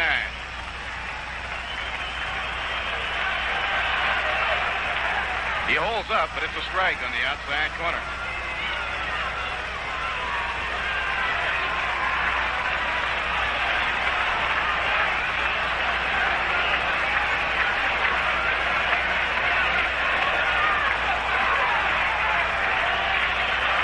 Jim Hickman leading off first base. Tommy Aaron holds against him.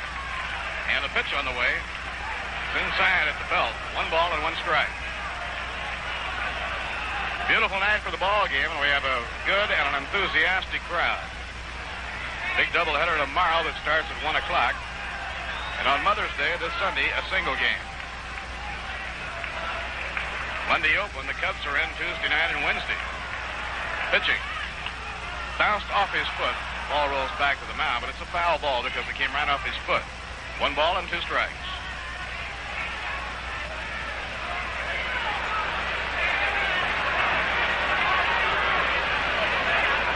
Following the 6 games with Milwaukee and the Cubs, 4 with the Braves, 2 with the Cubs, the New York Mets will make their first lengthy road trip of the season. They will start the trip in Milwaukee, then go to Houston, from Houston to Los Angeles to San Francisco, and then back home. Breaking ball taken across the letters, and it's 2-2 on Felix Mantilla. They come back home from that next trip, winding up on the west coast of San Francisco, then they return home for the big dates. The Los Angeles Dodgers and the San Francisco Giants, starting with that Decoration Day doubleheader.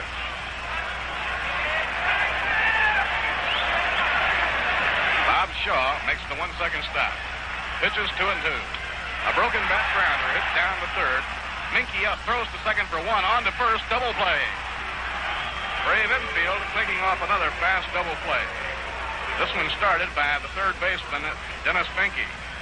They've turned 2 innings now to back up the pitching of Bob Shaw.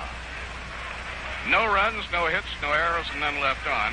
5 innings complete. The score here at the Polo Grounds, the Milwaukee Braves 4 and the New York Mets 2.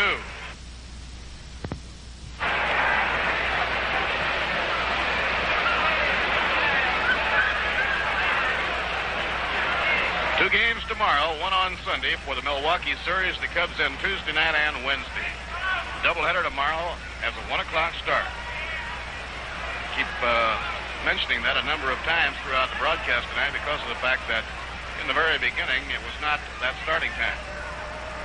Here's the windup and the pitch. A swing and a miss, strike 1 to Dennis Menke. Young Dennis Menke, M-E-N-K-E, right-handed batting third baseman, filling in for the injured Eddie Matthews. Had a good year in AAA on the Coast League, in the Coast League last year at Vancouver. Jackson's breaking pitches inside and low. 1 ball, 1 strike.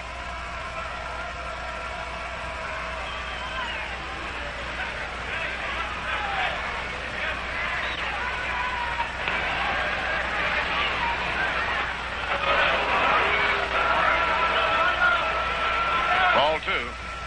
Well, in the 6th inning at Baltimore, the Washington Senators scored 11 runs. They now lead the Orioles 12-0.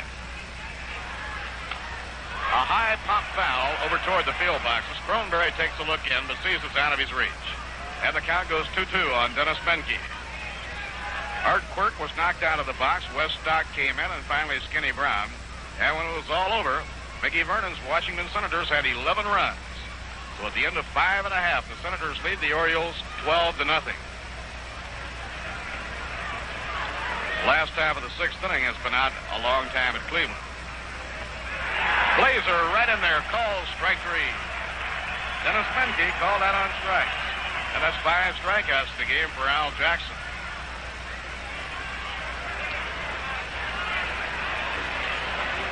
Pittsburgh and Cincinnati, no score at the end of 4 1/2. They've gone halfway now on a mound duel between Al McBean and Joey J. The Dodgers got a run in the 2nd off Ray Sadecki, and they lead the Redbirds 1-0 at the end of 2 behind Stan Williams. Roy McMillan, the hitter, outside and high, 1 ball and no strikes. In a day game, the Phillies beat the Cubs 12-2. Hamilton all the way to win. Demeter a grand slammer. Nothing yet on the San Francisco-Houston game. Breaking ball outside, 2-0 now on Roy McMillan. Roy has 2 for 2 in the game.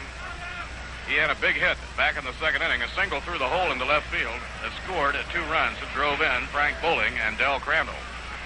Braves lead by the margin of 2. Low, ball 3, 3-0 now on McMillan.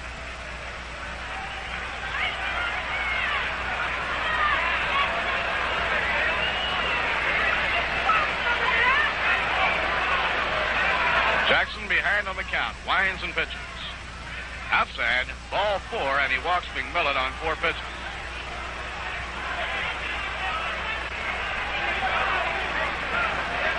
That's the 2nd walk. His previous walk was to Mac Jones.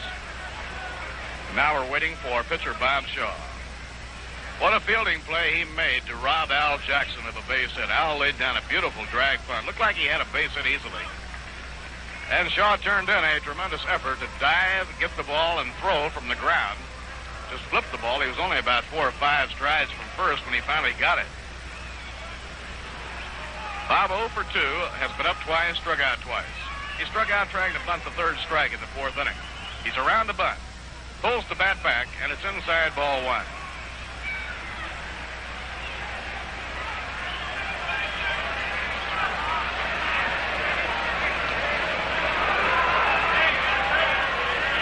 One ball, no strikes. Cliff Cook in close at 3rd. Swing and a fly ball hit to right center, running for it is Hickman to his glove side. He's there and makes the catch. So they took the bunt off and let him swing away, and he hit the ball fairly well to right center field. 2 men down in the top half of the 6th inning. Roy McMillan on first. Now the top of the batting order for the first baseman, Tommy Aaron. Tommy 0 for 3. Has been thrown out by Cliff Cook, grounded out to Al Jackson, and reached safely on a fielder's choice. Tommy batting at 240. Right-hand hitter. Holds the bat straight up and down. Swings a grounder hit toward the hole. Cook tries to cut it off, knocks it down with his glove. No play available. And everybody is safe. Cliff Cook trying to make the cutoff play, running across the edge of the carpet. Got his glove on it, but was unable to make it stick in his glove, and it'll go as an error to Cliff Cook.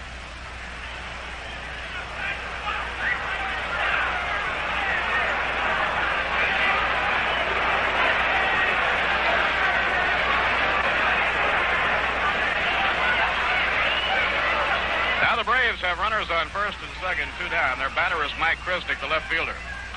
Foul ball wafted back upstairs. It'll be out of play on the upper deck, and the count strike 1. Mike has been around the high minors of baseball for a number of years. He was at Louisville last season. He's a right-hand hitter. K-R-S-N-I-C-H, Mike Christic. 2 runners take a lead. The pitch by Jackson, just a little bit low. 1 ball, 1 strike. Sammy Taylor turns to inquire as to the whereabouts of the last set delivery.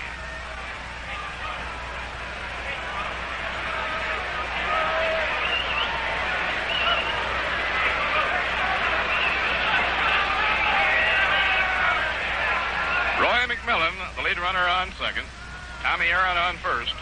And there are 2 away in the top of the 6th. The Braves in front 4-2. Good changeup by Jackson, floating in and over. 1 ball and 2 strikes. Beauty of an off-speed pitch thrown by little Al Jackson. Last of 13 children, 27 years old, from Waco, Texas.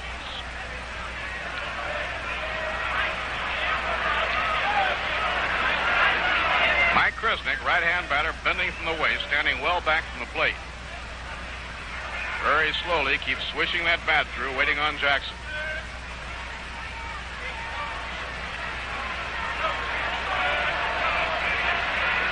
It's 1-2.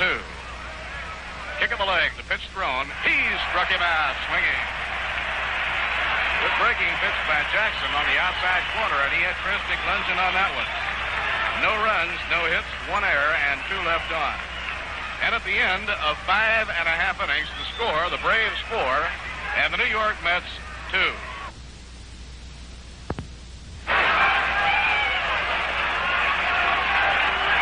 Now the New York Mets will have the heart of their batting order against Bob Shaw in the last half of the 6th inning. Charlie Neal, batting third, has been up twice. Charlie has drawn a walk and grounded out third to first. He's 0 for 1. Charlie hitting at .299. 3 home runs and 11 RBIs. Second and short, playing Neal to hit the ball up the middle as they bunch towards second. A high fly hit to left center, not too deep. Coming in is Hank Aaron. He slows up now, settles under it, and makes the catch for the out. 1 away, nobody on in the home 6th. That'll bring up Frank Thomas. Frank 0 for 2 tonight, has been struck out and hit a high pop fly to the third baseman.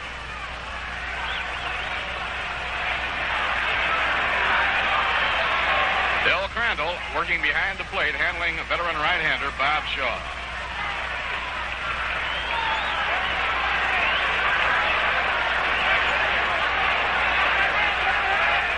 Now Shaw winding. Fires the quick one in there for a call strike. He wanted to get that quick first strike. Thomas, being a slugger and a pull hitter, is usually up there looking for the fastball to hit.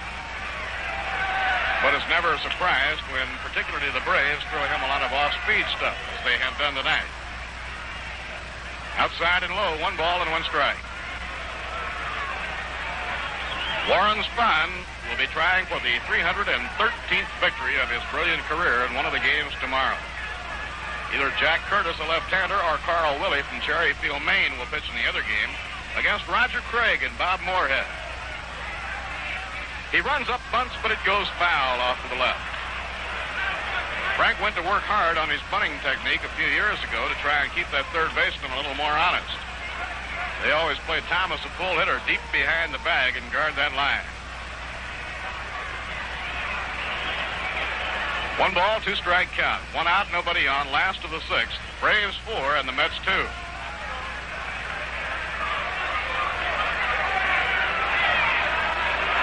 Shaw over the head. Down comes the arm. A high pop foul hit down the left field line over toward the field boxes.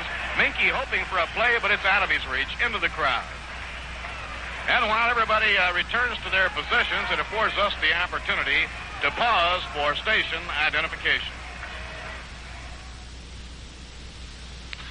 This is WGY Schenectady, where the sound is always smooth. 810 on your radio dial.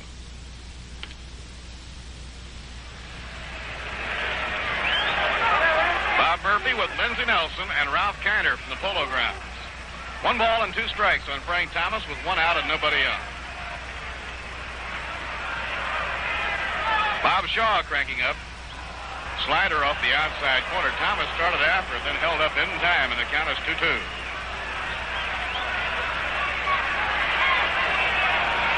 Gus Bell on deck, and after that, Marv Throneberry. The Mets have been held to 3 hits by Bob Shaw. 2 of the 3 were really long hits. A triple by Cook and a home run by Hickman. Another off-speed delivery, striding in for the look was Thomas, and then he took it, so it's 3-2. They are really throwing Thomas a wide variety of slow-breaking stuff. Of course, Frank was with the Braves all last year, and they feel like that if anybody should know how to pitch them, they should. Frank says he isn't concerned about it. Now the 3-2 pitch. He held up, and it's strike 3 call. Up the inside corner. Thomas started after it, then held up. But Benny Smith calls him out.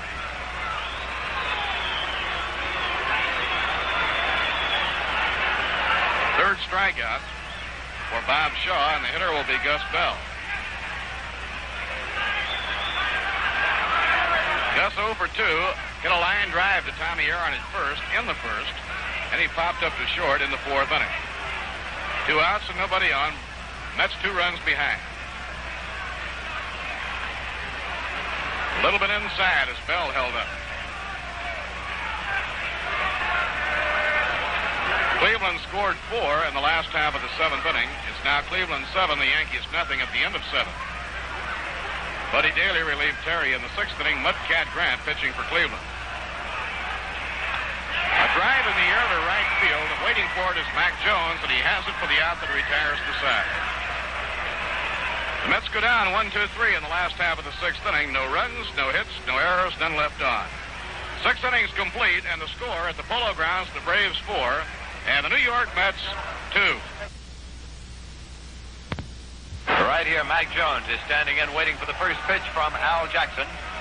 Mac Jones, left-hand batter. He's 1 for 2 in a walk tonight. Has scored 1 run. The pitch is on the way, and it's swung on as a ground ball pulled foul. Down past Andy Papko, the coach at first. On down to the ball boy, and it's strike 1 to Al Jackson. From Al Jackson to Mac Jones. In the American League, at the end of 4 1/2, the Detroit Tigers lead the Boston Red Sox 2-0. Don Schwal against Paul Poitak. There's the pitch low to Mac Jones. It's 1-1. Chicago White Sox are at Los Angeles tonight to play the Angels. That one, of course, not yet having begun. Pitch taken inside by Mac Jones. It's 2 balls and 1 strike. Milwaukee Braves think very highly of the future of this young fellow.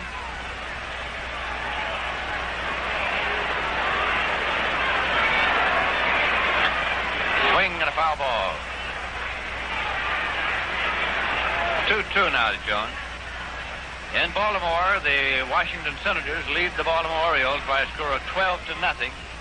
At the end of 6 1/2 innings, the Senators got 11 runs in the top half of the 6th inning. Gene Woodling had a grand slammer to account for 4 of those 11. That pitch goes high to Mac Jones. The count is out full 3-2. Kansas City A's are at Minnesota tonight. That's Pista against Pasquale. No score yet. And right here, the Milwaukee Braves lead the New York Mets by a score of 4-2. And here comes a payoff pitch from Al Jackson to Mac Jones. Swung on and land past Charlie Neal. And rolling on out into right field for a base hit. It handcuffed Neal. He had his hands on it. But that one handcuffed him for fair and rolled on out into right field. Retrieved by Gus Bell and fired back in. It's scored as an error. It is not scored as a base hit. He did get his glove on it. He was handcuffed, and it is scored as an error on Charlie Neal. So make it Mac Jones on the error with nobody out. That is the second error of the ball game. Henry Aaron is at the plate. He is 1 for 3 tonight. Right-hand batter. Pitch is in there for a called strike.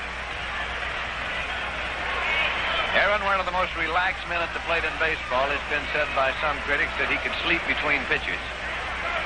But he snaps to attention when he gets time to do business. He weighs only 170 pounds, but has power in all directions. Change of speed, and there's a ground ball to third. Cook has it. He goes to Neal. He's out there. The relay to first. He's out there.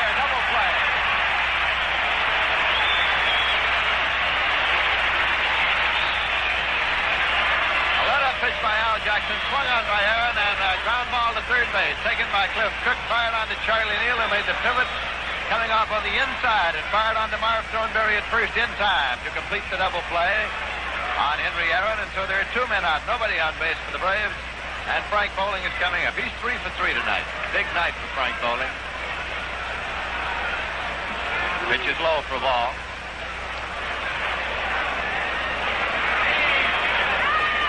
Bowling, a wiry right-hand batter from Mobile, Alabama.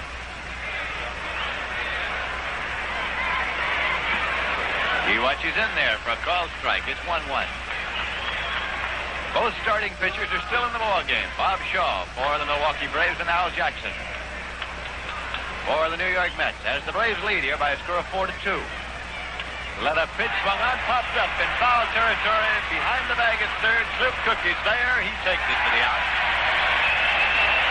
Bowling is fouled out to first, and the Milwaukee Braves go out in the top half of the 7th inning with no runs, on no hits, 1 error, and nobody left. And so at the end of 6 1/2 innings to play at the Polo Grounds in New York, the score is the Milwaukee Braves 4 and the New York Mets 2. As we go now to the bottom half of the 7th inning, the New York Mets still trail by 2 runs, and they're sending up Marv Thornberry, Cliff Cook, and Sammy Taylor. Thornberry has been up twice. Officially only once. He drew a walk in the 4th inning, fouled out to third base in the 2nd. Bob Shaw pumps twice and fires, and there's a swing and a miss. Ball pops out of the big glove of Del Crandall, rolls a few feet out in front of the plate. He retrieves it and fires it on. A strike 1 count now to Marv Thornberry. He established a reputation for power with the Denver club in the American Association. Hit the ball tremendous distances with Denver, which is low. He came up very briefly at the end of the season in 1955 with the New York Yankees. Later spent 2 full seasons with the Yankees. Was traded to the Kansas City A's in the deal that brought Roger Maris to the Yanks. And last year was traded from Kansas City over to the Baltimore Orioles. Was bought this week by the New York Mets in a cash deal from the Orioles. 1-1 the count now to Thornberry. As a swing out of foul ball behind the bag at third. Going over is Dennis Menke, waiting, and Menke takes it for the out. So for the 2nd time tonight, Marv Thornberry is fouled out to third. There is 1 man out, nobody on base, and Cliff Cook is coming up. Cook is 1 for 1 in a walk tonight. He had a booming triple year in the 3rd inning, and later scored on Sammy Taylor's sacrifice fly. It was a drive way out in front of the bleacher area in left center field. Henry Aaron got there and did get his hands on the ball, but could not hang on to it, and it was scored as a triple for Cliff Cook. Pitcher's in there for a called strike. Cook acquired from the Cincinnati Reds in the deal which sent Don Zimmer from the Mets to the Reds. Low curveball on 1 hop to the shortstop, Roy McMillan, across to Tommy Aaron, and he's out. So Cliff Cook has grounded out McMillan to Aaron. 2 men out, nobody on, and catcher Sammy Taylor coming up. Taylor's nothing for 1 officially. He hit into a double play in the bottom half of the 4th inning. Then the sacrifice fly to left in the 2nd inning to score Cook. The Braves scored first tonight, getting 3 big runs in the top half of the 2nd. Mets came back to get 1 in the bottom of the 2nd. Then the Braves scored again in the top of the 3rd, and the Mets scored in the bottom of the 3rd, and that's the way the scoring stands, 4-2. The Mets getting their 2 runs on Cook's triple and Taylor's sacrifice fly, and a home run by Jim Hickman, his 4th of the season. Now Bob Shaw is into the windup. The pitch swung on, and there's a ground ball going through and into right field for a base hit. Mac Jones is up with it, relays it in, and Sammy Taylor now is on, and Al Jackson, the pitcher, is due up. But there's action in the bullpen of the New York Mets indicating we may get a pinch hitter with tying run at the plate. Tell you more about that in just a moment. And now coming out is Al Jackson. He's going to bat for himself.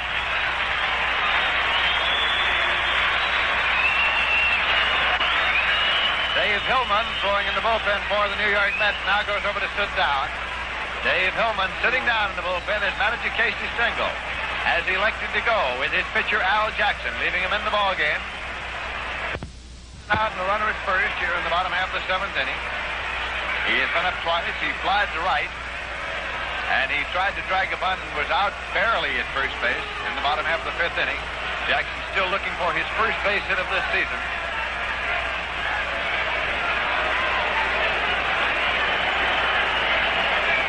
So now he will be looking to get on base any way he can here in the bottom half of the seventh inning. With Jim Hickman now on deck for the Mets. Starter Bob Shaw with a record of 2 victories and 1 loss thus far this season. Looking in to get the sign from Del Crandall. Sammy Taylor leads at first. The pitch in there on one short hop, fielded by Del Crandall. Crandall, year before last, had the finest season of his major league career all around. Was batted number 2 in the batting order by manager Charlie Besson. Changed from a dead pull hitter into a man who sprayed the ball around and could take it to right field. Had a .294 batting average, his best in the majors. Here's a ground ball, and he's going to shortstop. McMillan tips on the bag at second for the force, and that's all. Jackson hitting the ball solidly on the ground to shortstop Roy McMillan, who simply kept right on running over to tag the bag and force Sammy Taylor. And so the New York Mets in the bottom half of the seventh inning go out with no runs on 1 hit, no errors, and 1 man left. And at the end of 7 innings complete at the Polo Grounds, the score is Milwaukee Braves 4 and the New York Mets 2. Now, the Milwaukee Braves are coming up in the top half of the 8th inning, and they will bring up Del Crandall, Dennis Menke, and Roy McMillan. Crandall, a right-hand batter, who has doubled and singled and hit into a double play. He has driven in 3 runs. Facing left-hander Al Jackson, who started and is still in the ballgame for the New York Mets. Pitch is in there for a called strike. 7 inning totals. The Milwaukee Braves have 4 runs on 9 hits, no errors. The New York Mets have 2 runs on 4 hits and have committed 2 errors tonight. Change of speed, pitch is hit foul off the facade of the roof, about 2 feet foul on the left field line. It's a let-up pitch, and Crandall ripped it.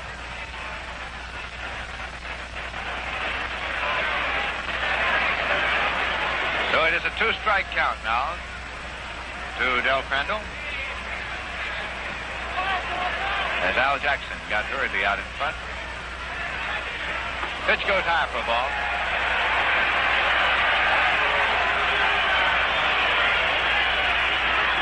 That one had Crandall moving out of there a little bit.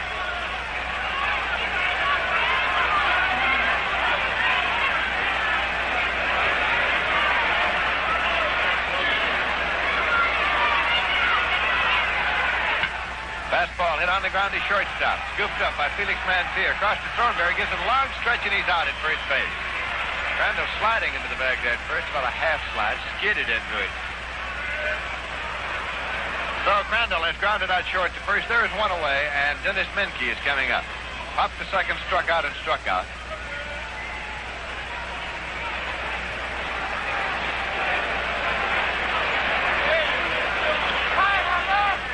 Milwaukee Braves and the New York Mets. That swung out on the ground ball, pulled foul. It's strike 1 to Menke. The Braves brought a record into the ballgame tonight of 12 victories and 14 losses. They are 8 1/2 games behind the league-leading San Francisco Giants. New York Mets brought in a record of 5 victories and 16 losses.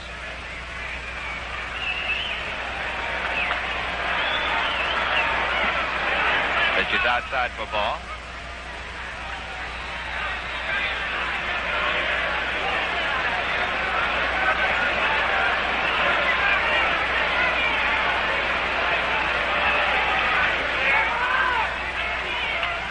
Ground ball, full foul again.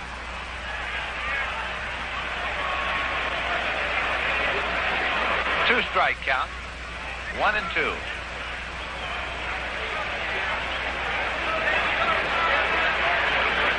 New York Mets earlier today optioned pitcher Bob G. Miller to Syracuse, subject to immediate recall. That's the left-hander just acquired this week. Change of speed, pitch, cut on and fouled off. It's 1 and 2 now to Menke. The Mets obtained Robert G. Miller from Cincinnati last Sunday, and the option out today. The paid attendance tonight, 15,562.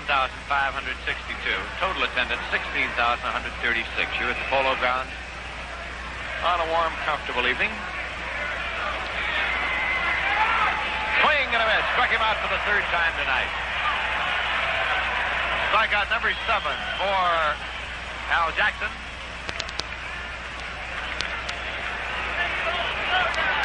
And Roy McMillan is coming up. He is 2 for 2 in a walk. Has 2 runs batted in. Ball one.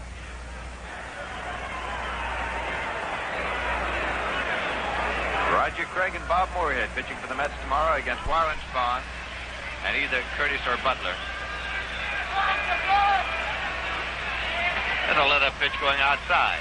It's ball 2 now to Roy McMillan.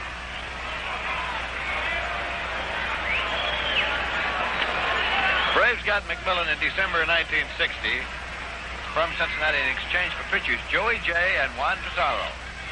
Fastball swung on and fouled off and out of play. 2-1. Of course, Cincinnati dealt Pizarro right on over to the Chicago White Sox, getting Gene Freese in that deal. And then Joey Jay became a 21-game winner, and Pizarro bloomed into some stardom late in the season with the Chicago White Sox.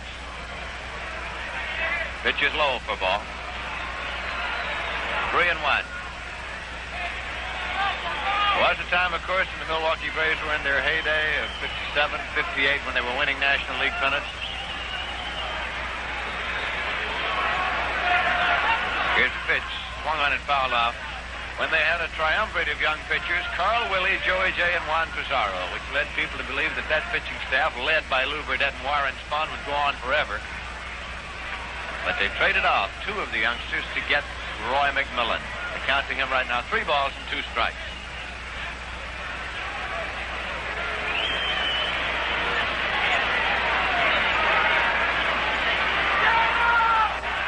Here's the pitch.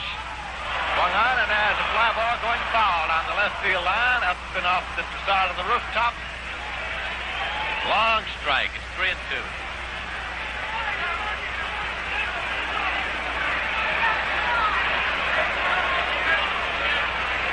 So it's full count to McMillan.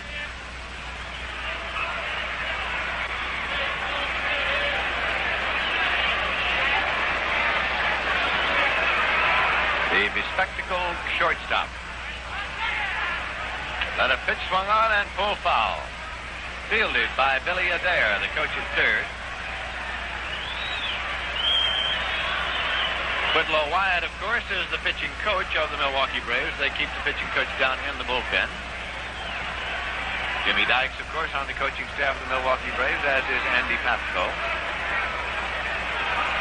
Al Jackson into the windup and the pitch swung on. Foul ball pulled off the wall down in the left field corner. Ricochets back onto the field, thrown off by Frank Thomas. So the count holds at 3-2 to Roy McMillan.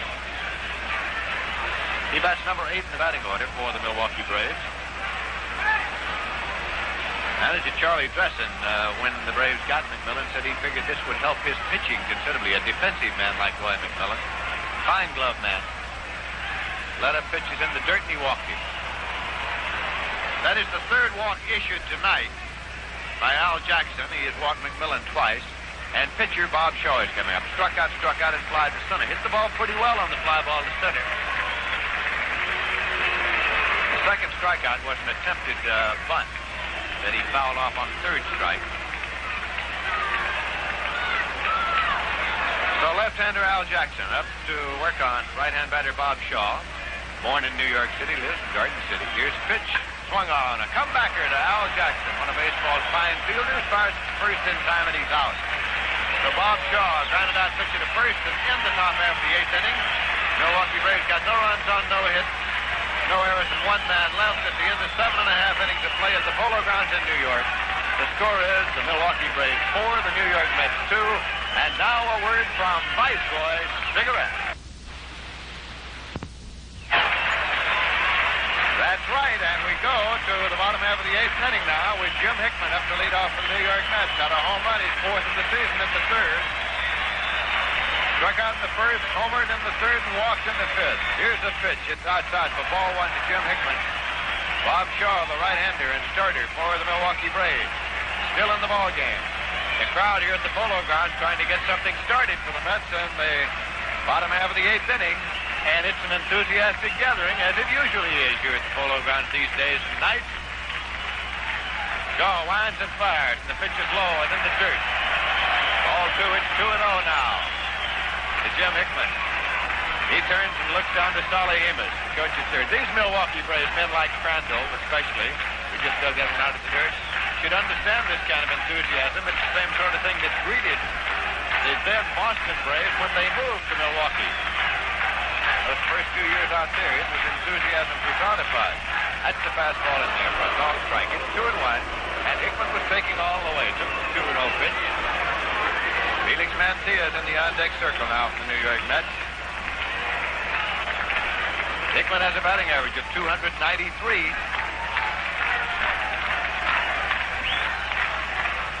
Watches in there for a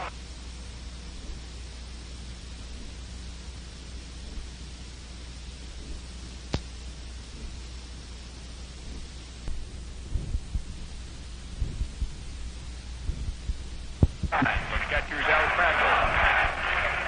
Now looks around his outfield a little bit. Turns. Look in again. Dips into the windup.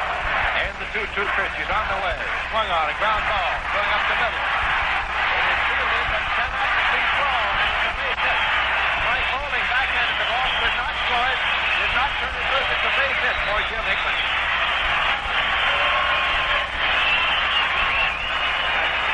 Scored as an infield hit for Hickman up the middle, and Bowling, the second baseman, went to his right, backhanded the ball, but had no play.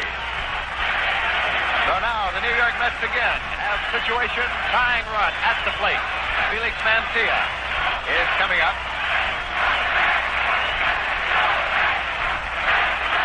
Felix Mantilla is 1 for 3 tonight. He has a batting average of 329. He has 1 home run this season. Bob Shaw checks now, and the pitch is on the way. It's in there for a dog strike as Mantilla has squared around to bunt the ball. Started across to bunt it, and it is strike 1. He was going to push that one. He got to bunt it for the base hit. It's all possible. He's not bunting for the sacrifice there. He's bunting it for the base hit. Now he has the bat cocked. Throw over to first, and Hickman gets back safely. Hickman moves with long strides. He glides along, covers a lot of territory. He has been one of the bright spots in the lineup of the New York Mets in recent games. That pitch misses way out. It's 1-1 now to Mantilla. Charlie Neal is on deck to be followed by Frank Thomas in the batting order of manager Casey Stengel's New York Mets. Charlie Neal on deck, and then Thomas.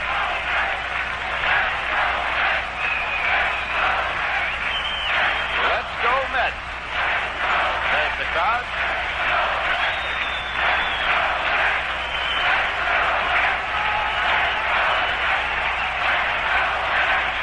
Let a pitch swung on, and there's a fly ball to left field.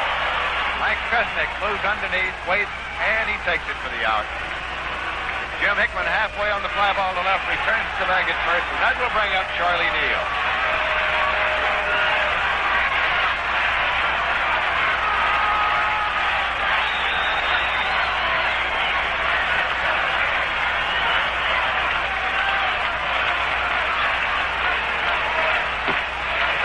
Right-hand batter, 0 for 2 and a walk tonight.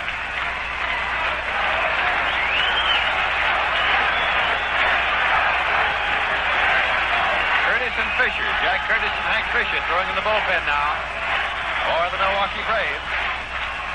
That pitch is low and away. Rolls a few feet away from Crandall. He pounces on it. There's no advance by Hickman. A count of 1 ball. To Charlie Neal at the plate. Situation, tying run at the plate for the New York Mets. Jack Curtis and Hank Fisher throwing in the bullpen. Curtis a left-hander, Fisher a right-hander.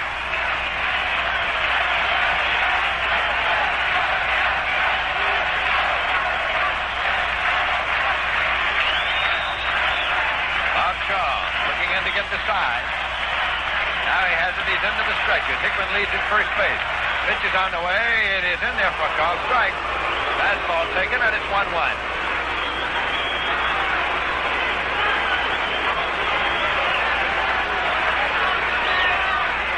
Umpire Benny Smith behind the plate, looking over the baseball. Now Del Crandall walks out, rubs it up. That one was thrown out.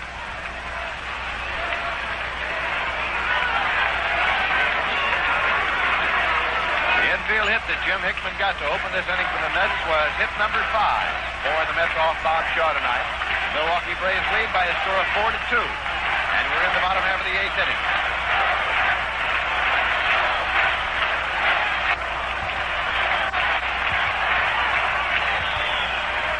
It is taken in there for a called strike, 2-2.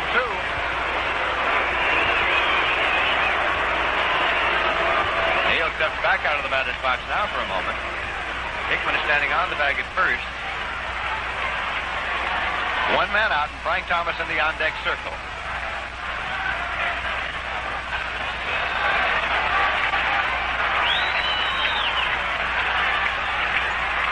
Jack Shaw again in pitching position as Jim Hickman takes his lead at first base. And here's the pitch. Swung on and has a ground ball fouled on the third baseline. That will bring Neal back, and as he comes back, in order to allow our stations to identify themselves, we pause now for station identification. This is your New York Mets station in Schenectady, WGY, 810 on your dial.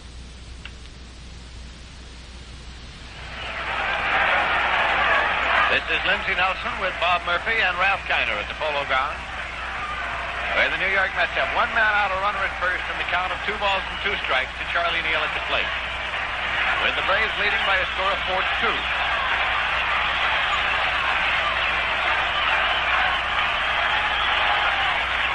Here's the 2-2 pitch. Swung on, ground ball to third base, taken by Dennis Menke. Plays up to second for one, relay to first. In time, double play. A hard smash off the bat of Neal. At Dennis Menke at third, he fired it on to Frank Bowling, and he made the pivot inside and fired on to Tommy Aaron in time to complete the double play. And so once again, Bob Shaw is taken out of trouble by a fast double play manipulated by the Milwaukee infield. And in the bottom half of the 8th inning, the New York Mets got no runs on one hit, the infield hit by Hickman, no errors, and nobody left. And so at the end of 8 full innings of play at the Polo Grounds, the score is Milwaukee Braves 4 and the New York Mets 2. Now the Braves send up Tommy Aaron. He bluffs the bunt and takes the pitch low for ball 1. Top half of the 9th inning.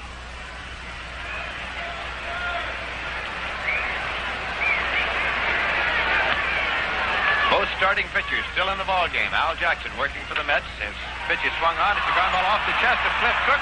Runs it down, has no play, drops it again. And on at first base is Tommy Aaron. That one off the chest, and it is scored as an error for Cliff Cook, his second error of the night. And the second error he has committed on balls hit by Tommy Aaron.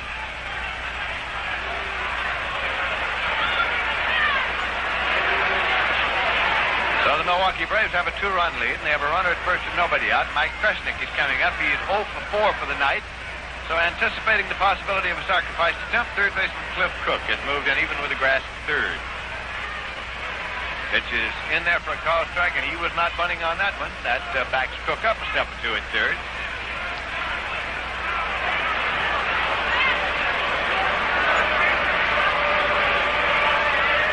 Mac Jones is now on deck for the Milwaukee Braves, to be followed by Henry Aaron here in the top half of the 9th inning. Al Jackson into the stretch. The pitch is on the way. Tried to bunt this one and tipped it off instead, so it goes to strike 2.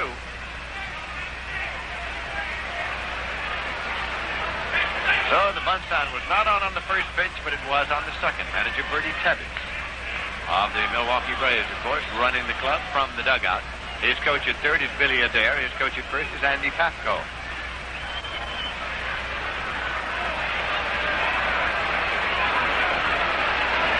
At first base, Tommy Aaron takes his lead. The pitch swung on and missed.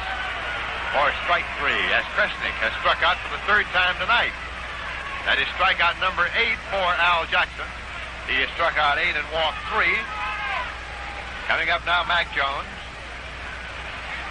He is 1 for 3 and a walk. He was on an error by Charlie Neal in the 7th inning. It was a line shot at Neal that handcuffed him.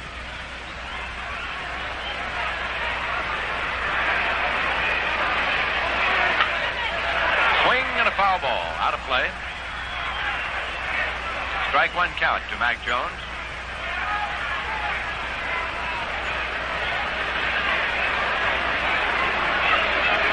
Mac Jones, one of several fine-looking young ball players that the Milwaukee Braves have. That was in there on one big hop, neatly blocked by catcher Sammy Taylor, who kept it out in front of him. It hit out in front of the plate to put it to. And catcher Sammy Taylor blocked it to prevent any advance by the base runner Tommy Aaron at first.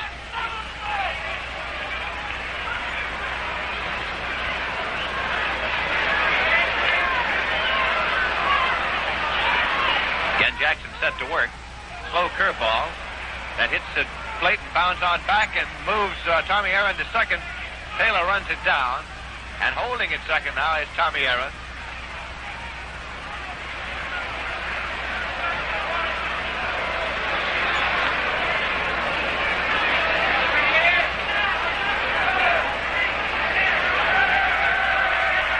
And now, some argument from the bench of the New York Mets as manager Casey Stengel has come out to have a word.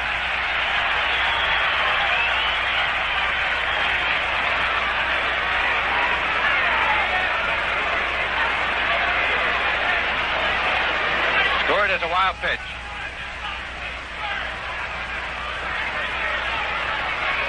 Count to Mac Jones, 2 balls and 1 strike.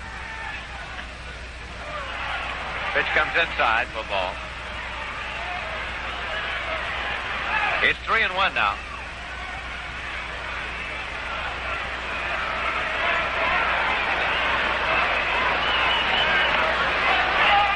Aaron leads at second. Here's the pitch down low, and he walked him. So Mac Jones has drawn a base on balls. That is walk number 4 given up by Al Jackson, who has struck out 8. Gives the Braves runners at first and second with 1 man out here in the top half of the 9th inning, and Henry Aaron coming up. Hank Aaron tonight, single in the 2nd inning, an infield hit. Fouled out to the catcher in the 3rd, flied to right in the 5th, and hit into a double play in the 7th. Aaron is 1 for 4 tonight. Henry Aaron is.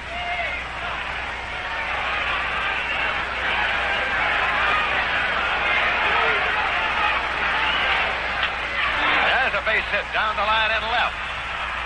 Tommy Aaron turns third and is coming home. Frank Thomas takes the ball to third, and sliding in there safely is Mac Jones as Henry Aaron goes to second.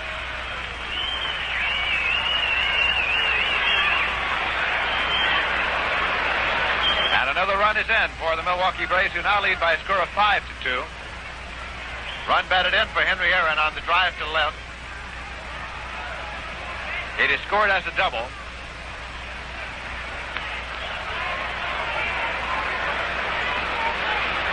It sent Mac Jones from first to third and brings up Frank Bowling. He's 3 for 4 tonight. So now the New York Mets pull the infield in, hoping for a play at the plate. That comes in on 1 hop, hitting the front edge of the plate. Jackson has been wild low in this inning. Mac Jones at third and Henry Aaron at second.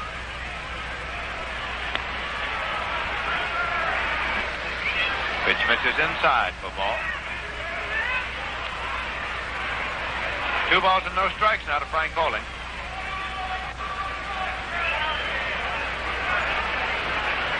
He's had 2 infield hits tonight.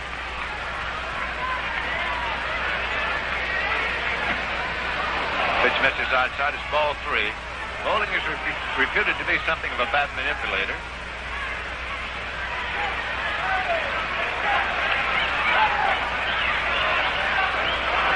And Dave Hillman is now throwing in the bullpen for the New York Mets. Dave Hillman warming up. 3 balls and no strikes on Bowling, and they're going to put him on. They're going to put Bowling on now with first base empty. They're going to take a chance on him. The pitch goes outside, and he has been walked. That is walk number 5, given up by Jackson, the first intentional pass. And Del Crandall's coming up now. He doubled a drive and a run, singled a drive and a run, hit into a double play and grounded out. New York Mets now drop the infield back to go for the double play with the bases loaded.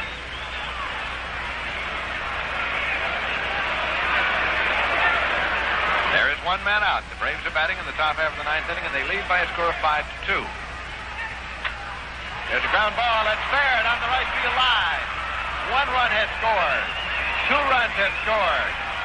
And turning at third and coming on is Frank Bowling. Now he goes back, and the throw went to second base. The throw went to second base as Crandall is tagged out there, and he is out at second.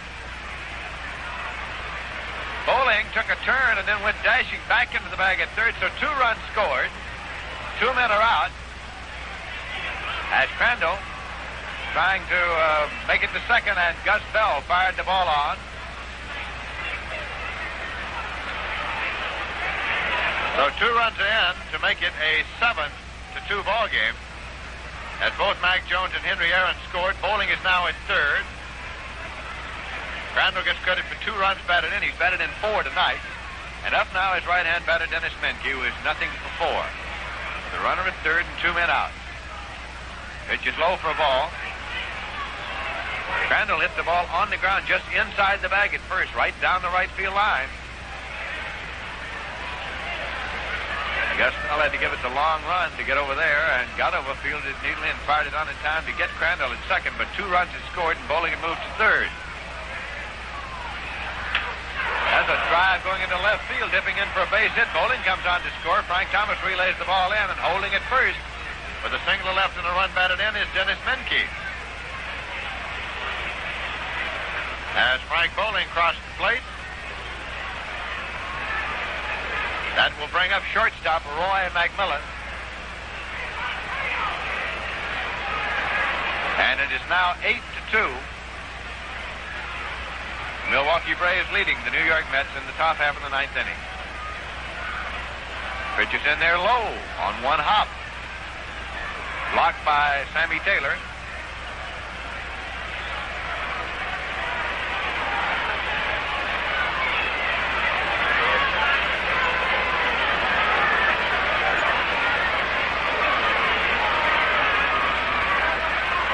In there low on a short hop to Taylor. It's ball 2.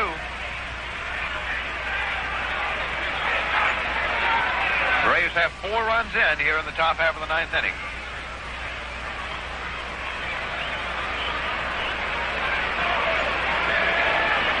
Menke, the base runner at first, takes his lead. Jackson's pitch swung on and has a ground ball going to Marv Thornberry at first. He makes the play unassisted to retire the side. As McMillan grounds out to Thornberry unassisted in the top half of the 9th inning, the Milwaukee Braves got 4 runs on 3 hits. There was 1 error and 1 man left. And so at the end of 8 1/2 innings of play at the Polo Grounds, the score is Milwaukee Braves 8 and the New York Mets 2. Going now to the bottom half of the 9th inning. Trailing by a score of 8-2, the New York Mets will send up Frank Thomas, Gus Bell, and Marv Thornberry. Now playing left field for Milwaukee, number 25, Howie Bedell is now playing left field. He's a speedster, a rookie outfielder. Howie Bedell is now playing left field for the Milwaukee Braves. Here's a pitch swung on and fouled off and out of play. Strike 1 to Frank Thomas. Thomas struck out. Went out to third and struck out.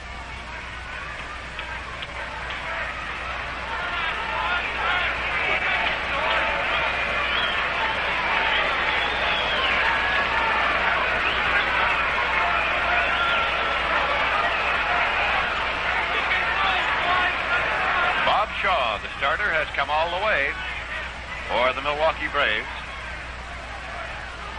That pitch is inside Thomas. It's 1-1. Don't forget the big doubleheader, the first Saturday afternoon doubleheader of the season. tomorrow. First game, 1 p.m. And then a Sunday single game starting at 2 p.m. on Mother's Day. That pitch is low to Thomas. It's 2 balls and 1 strike. Mets tonight have a total of 5 hits off Bob Shaw.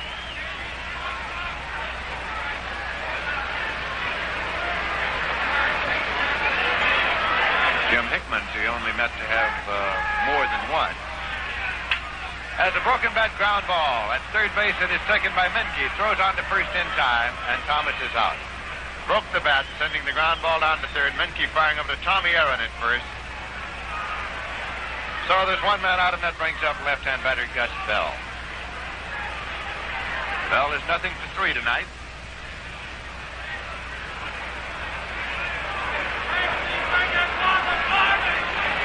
Marv Thornberry moves into the on-deck circle now.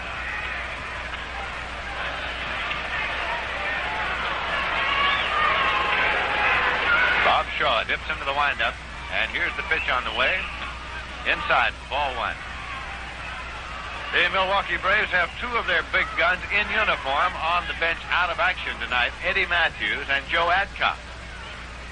Matthews has been on the injury list for several days. They're just in there for a call strike. And Joe Adcock has had a bout with a cold and still has a severe case of laryngitis.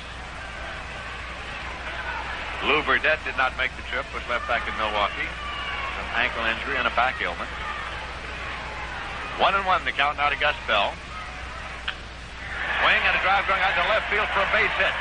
On 1 hop to Howie Bedell. He fires it back in, and Gus Bell come up with a single to left with 1 man out. And that brings up Marv Thornberry, playing his first game with the New York Mets. He is 0 for 2 in a walk. Twice he is fouled out behind the bag at third. But a man who is known to be able to hit with power.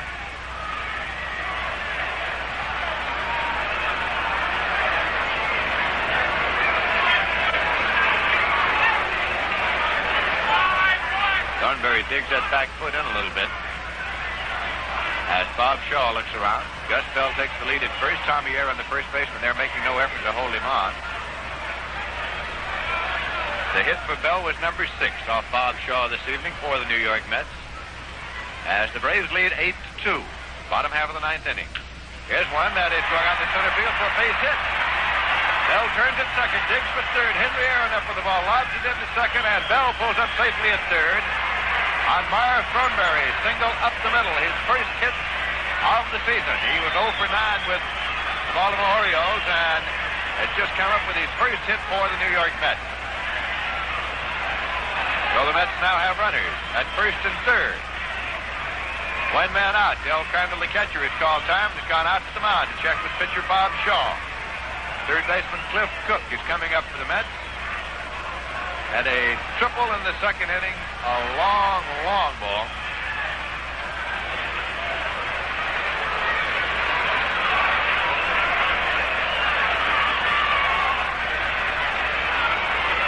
Hank Fisher now throwing in the bullpen for the Milwaukee Braves. Curveball hit on the ground towards third, going through for a base hit. Gus Bell is coming on to score. Thornberry holds at second. Bedell relays the ball in, holding at first. It's Cliff Cook with a single to left and a run batted in. It's now 8-3, and catcher Sammy Taylor is coming up for the Mets with 1 man out. Runners at first and second. And Coach Andy Pafko is coming out to the mound for the Milwaukee Braves, and he is motioning out to the bullpen where Hank Fisher has been throwing. So it is beginning to appear that Bob Shaw is not going to get a complete game here. The ball hits solidly on the ground into the hole between short and third, going out onto left field. To give the New York Mets their third run of the night, leave runners at first and second, and Hank Fisher is now taking the long walk in from the bullpen area down in left field. As Coach Andy Pafko, Del Crandall, and pitcher Bob Shaw await his arrival. Andy Pafko was saying before the ball game that he has many memories of the Polo Grounds. Of course, this is the first time he has been back here in a number of years. He says his most poignant memory is that of leaning back against the wall in left field and watching the ball off the bat of Bobby Thompson sail over his head and into the stands for a home run that gave the 1951 pennant to the New York Giants over the Dodgers. Pafko was the Dodgers left fielder at the time. Well, Bob Shaw is leaving the ball game. Coming on is Hank Fisher.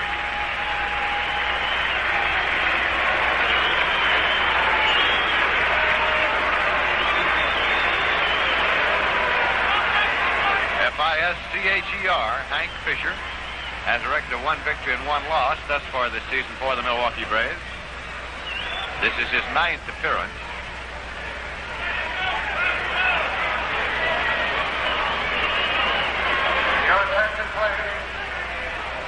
He has appeared exclusively in relief this season.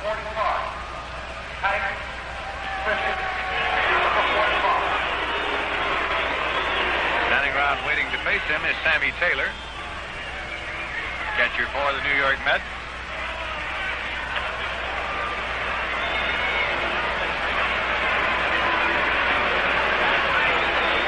Runners are at first and second. Thornberry at second, Cook at first. Fisher can fire the baseball.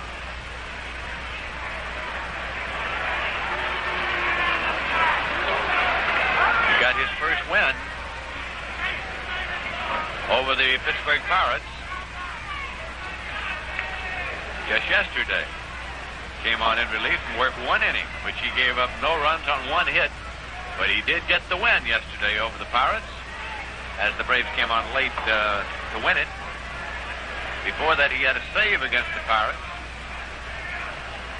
His loss was to the Philadelphia Phillies. Scored 9-8 when he worked 1 inning and gave up 1 run on 2 hits.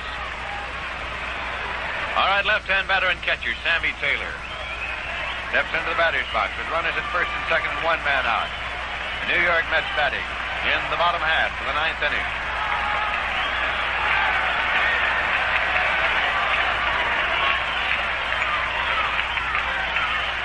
Pitch is low to Taylor.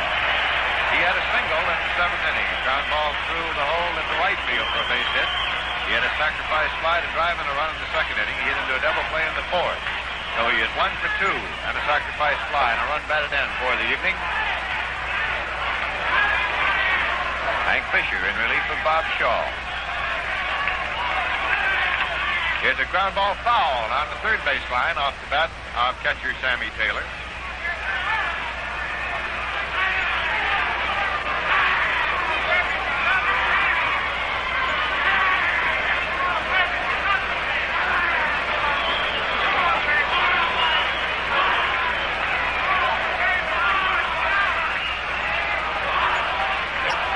Again into the batter's box with a wide stance. Runners leading at first and second. Hank Fisher is in the stretch position. And the pitch is on the way. There's a ground ball going to the right side. Going through for a base hit. Ryan Thornberry turns to third and it comes on. As Matt Jones goes up to second base, moving to third. It's Cliff Cook. So Sammy Taylor is on with a run batted in. On the ground ball, pulled into right field. Runners at first and third now. Still 1 man out. And it looks as though we're going to have a pinch hitter for pitcher Al Jackson. 2 runs in this inning, and it's going to be Ed Boucher. Ed Boucher coming up to bat for Al Jackson. And we're going to have Elio Chacon running for Sammy Taylor at first base. Manager Casey Stengel getting his pinch runners and his pinch hitters into the ball game.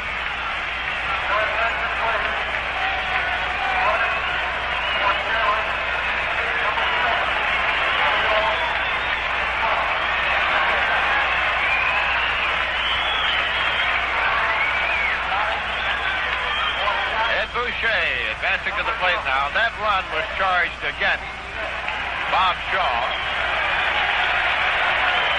So that to date, the book on Shaw is he worked 8 1/3 innings, giving up 4 runs on 8 hits. Struck out 3 and walked 4. Now here's Ed Boucher up in a pinch hitter's role with runners at first and third and 1 man out. Cliff Cook is at third. Chacon is the base runner at first. Boucher is a left-hand batter. Pitcher Hank Fisher into the stretch. Pitch comes inside to Boucher. Boucher has an open stance with that front foot pulled back, and then on the pitch he kicks it a little and moves right back in there.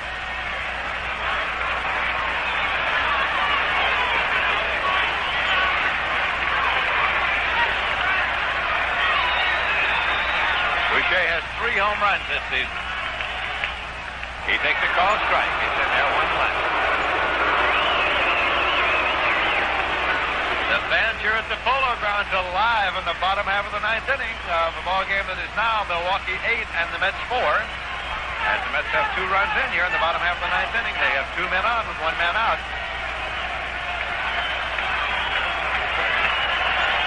Runners leading first and third.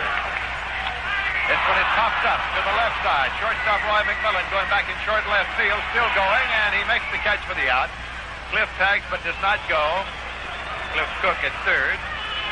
So now there are 2 men out, and manager Bertie Tebbets comes out of the dugout and is on his way to the mound. Check with his pitcher Hank Fisher. Jim Hickman is the batter. Del Crandall, the catcher, is being called out. Boucher popping out. The shortstop Roy McMillan in short left field. Now shortstop Roy McMillan is being called in for the conference at the mound. McMillan, Fisher, Crandall, along with manager Bertie Tebbets. While they confer, we'll take this chance to allow our stations to identify themselves. We pause now for station identification.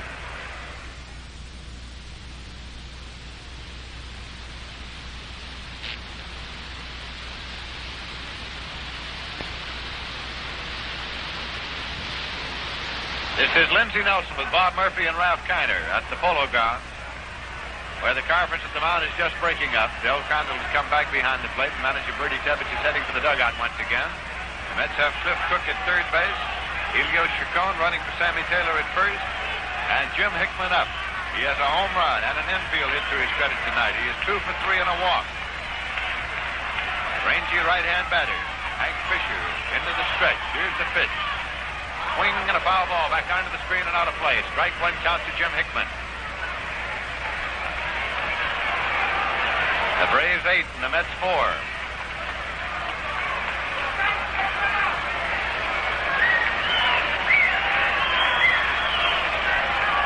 Left-hander and a right-hander working in the bullpen for the Milwaukee Braves. Pitcher Hank Fisher in relief of Bob Shaw, looking in to get the sign. Has the one he wants now. Goes into the stretch. Runners lead. Here's the pitch to Hickman. He takes it high. It's 1-1. Jim Hickman just pulling his hands back a little bit and rocking to take that one.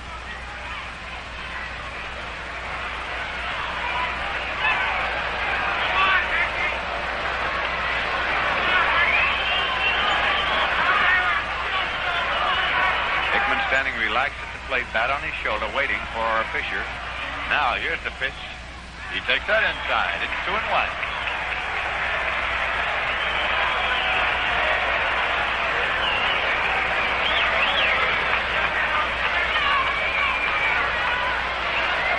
Jack Curtis is the left-hander throwing in the bullpen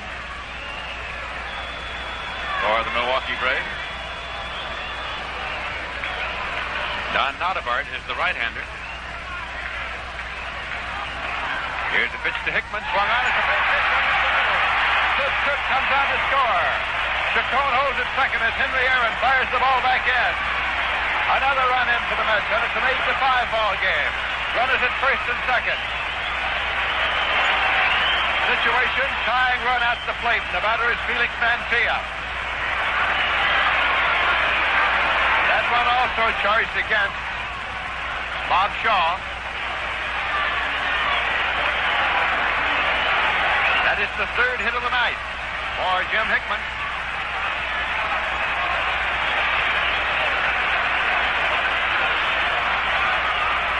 Felix Mantilla is 1 for 4 tonight.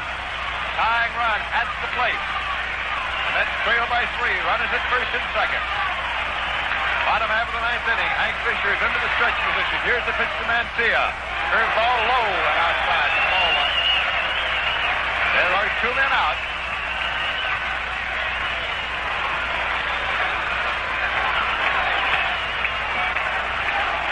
Still a left-hander and a right-hander, Curtis and Notabart, working in the bullpen for the Milwaukee Braves. Leading at second is Elio Chacon. At first, Jim Hickman. Speed on the bases. Pitch to Garcia is in there. Fastball taken for a call to strike one. 1-1.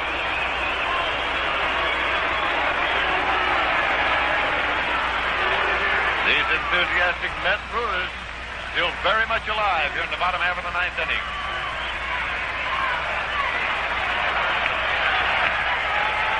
Pitcher again is in the pitching position. It's on the way. Curveball low and outside. All 2-1 now. Charlie Neal is on deck to be followed by Frank Thomas. In the batting order of the Mets.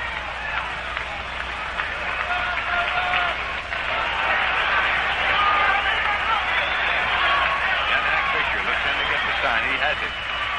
He's into the stretch, and here's the pitch. Fastball that is popped up foul to the right side, out of play. So the count is 2 balls and 2 strikes to Mantilla. Mantilla single in the first inning. Popped to second in the third, hit into a double play in the fifth, and flied to left in the eighth.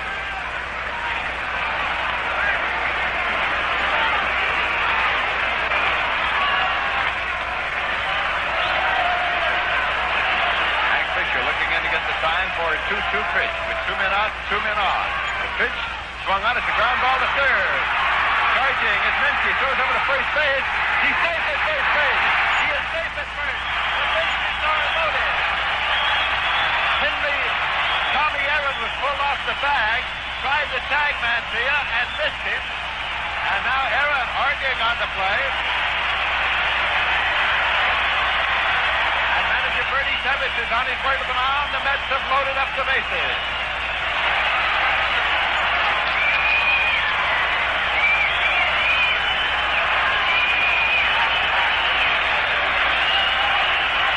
The Mets have loaded them up here in the bottom half of the ninth inning, so that the tying runs, the potential tying runs are on base, and manager Bernie Ebbets has gone to the bullpen for his right-hander. That would be Don Notabart.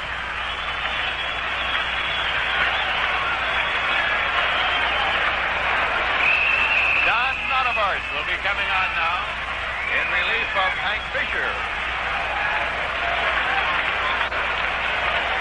And Charlie Neal will be coming up.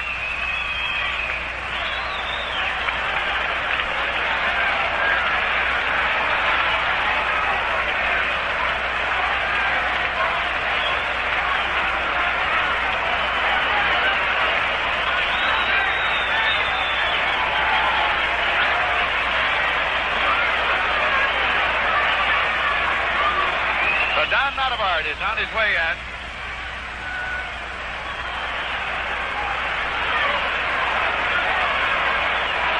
Felix Mantilla scratching a base hit.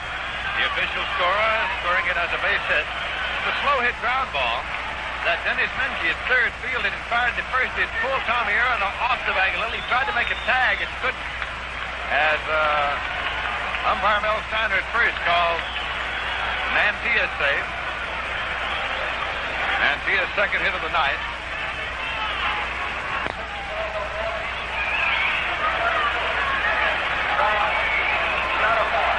Fires a swing and a miss. Charlie Neal swung on, foul, out of play. It is in there for a call, strike 3, and the ball game is over. Charlie Neal called out on strike. They're in the ball game as the Mets batted around in the bottom half of the ninth inning, getting 3 runs. On 6 hits, no errors, and 3 men left on base. We'll be back in a moment with the final totals and the summary, but right now the final score, the Milwaukee Blues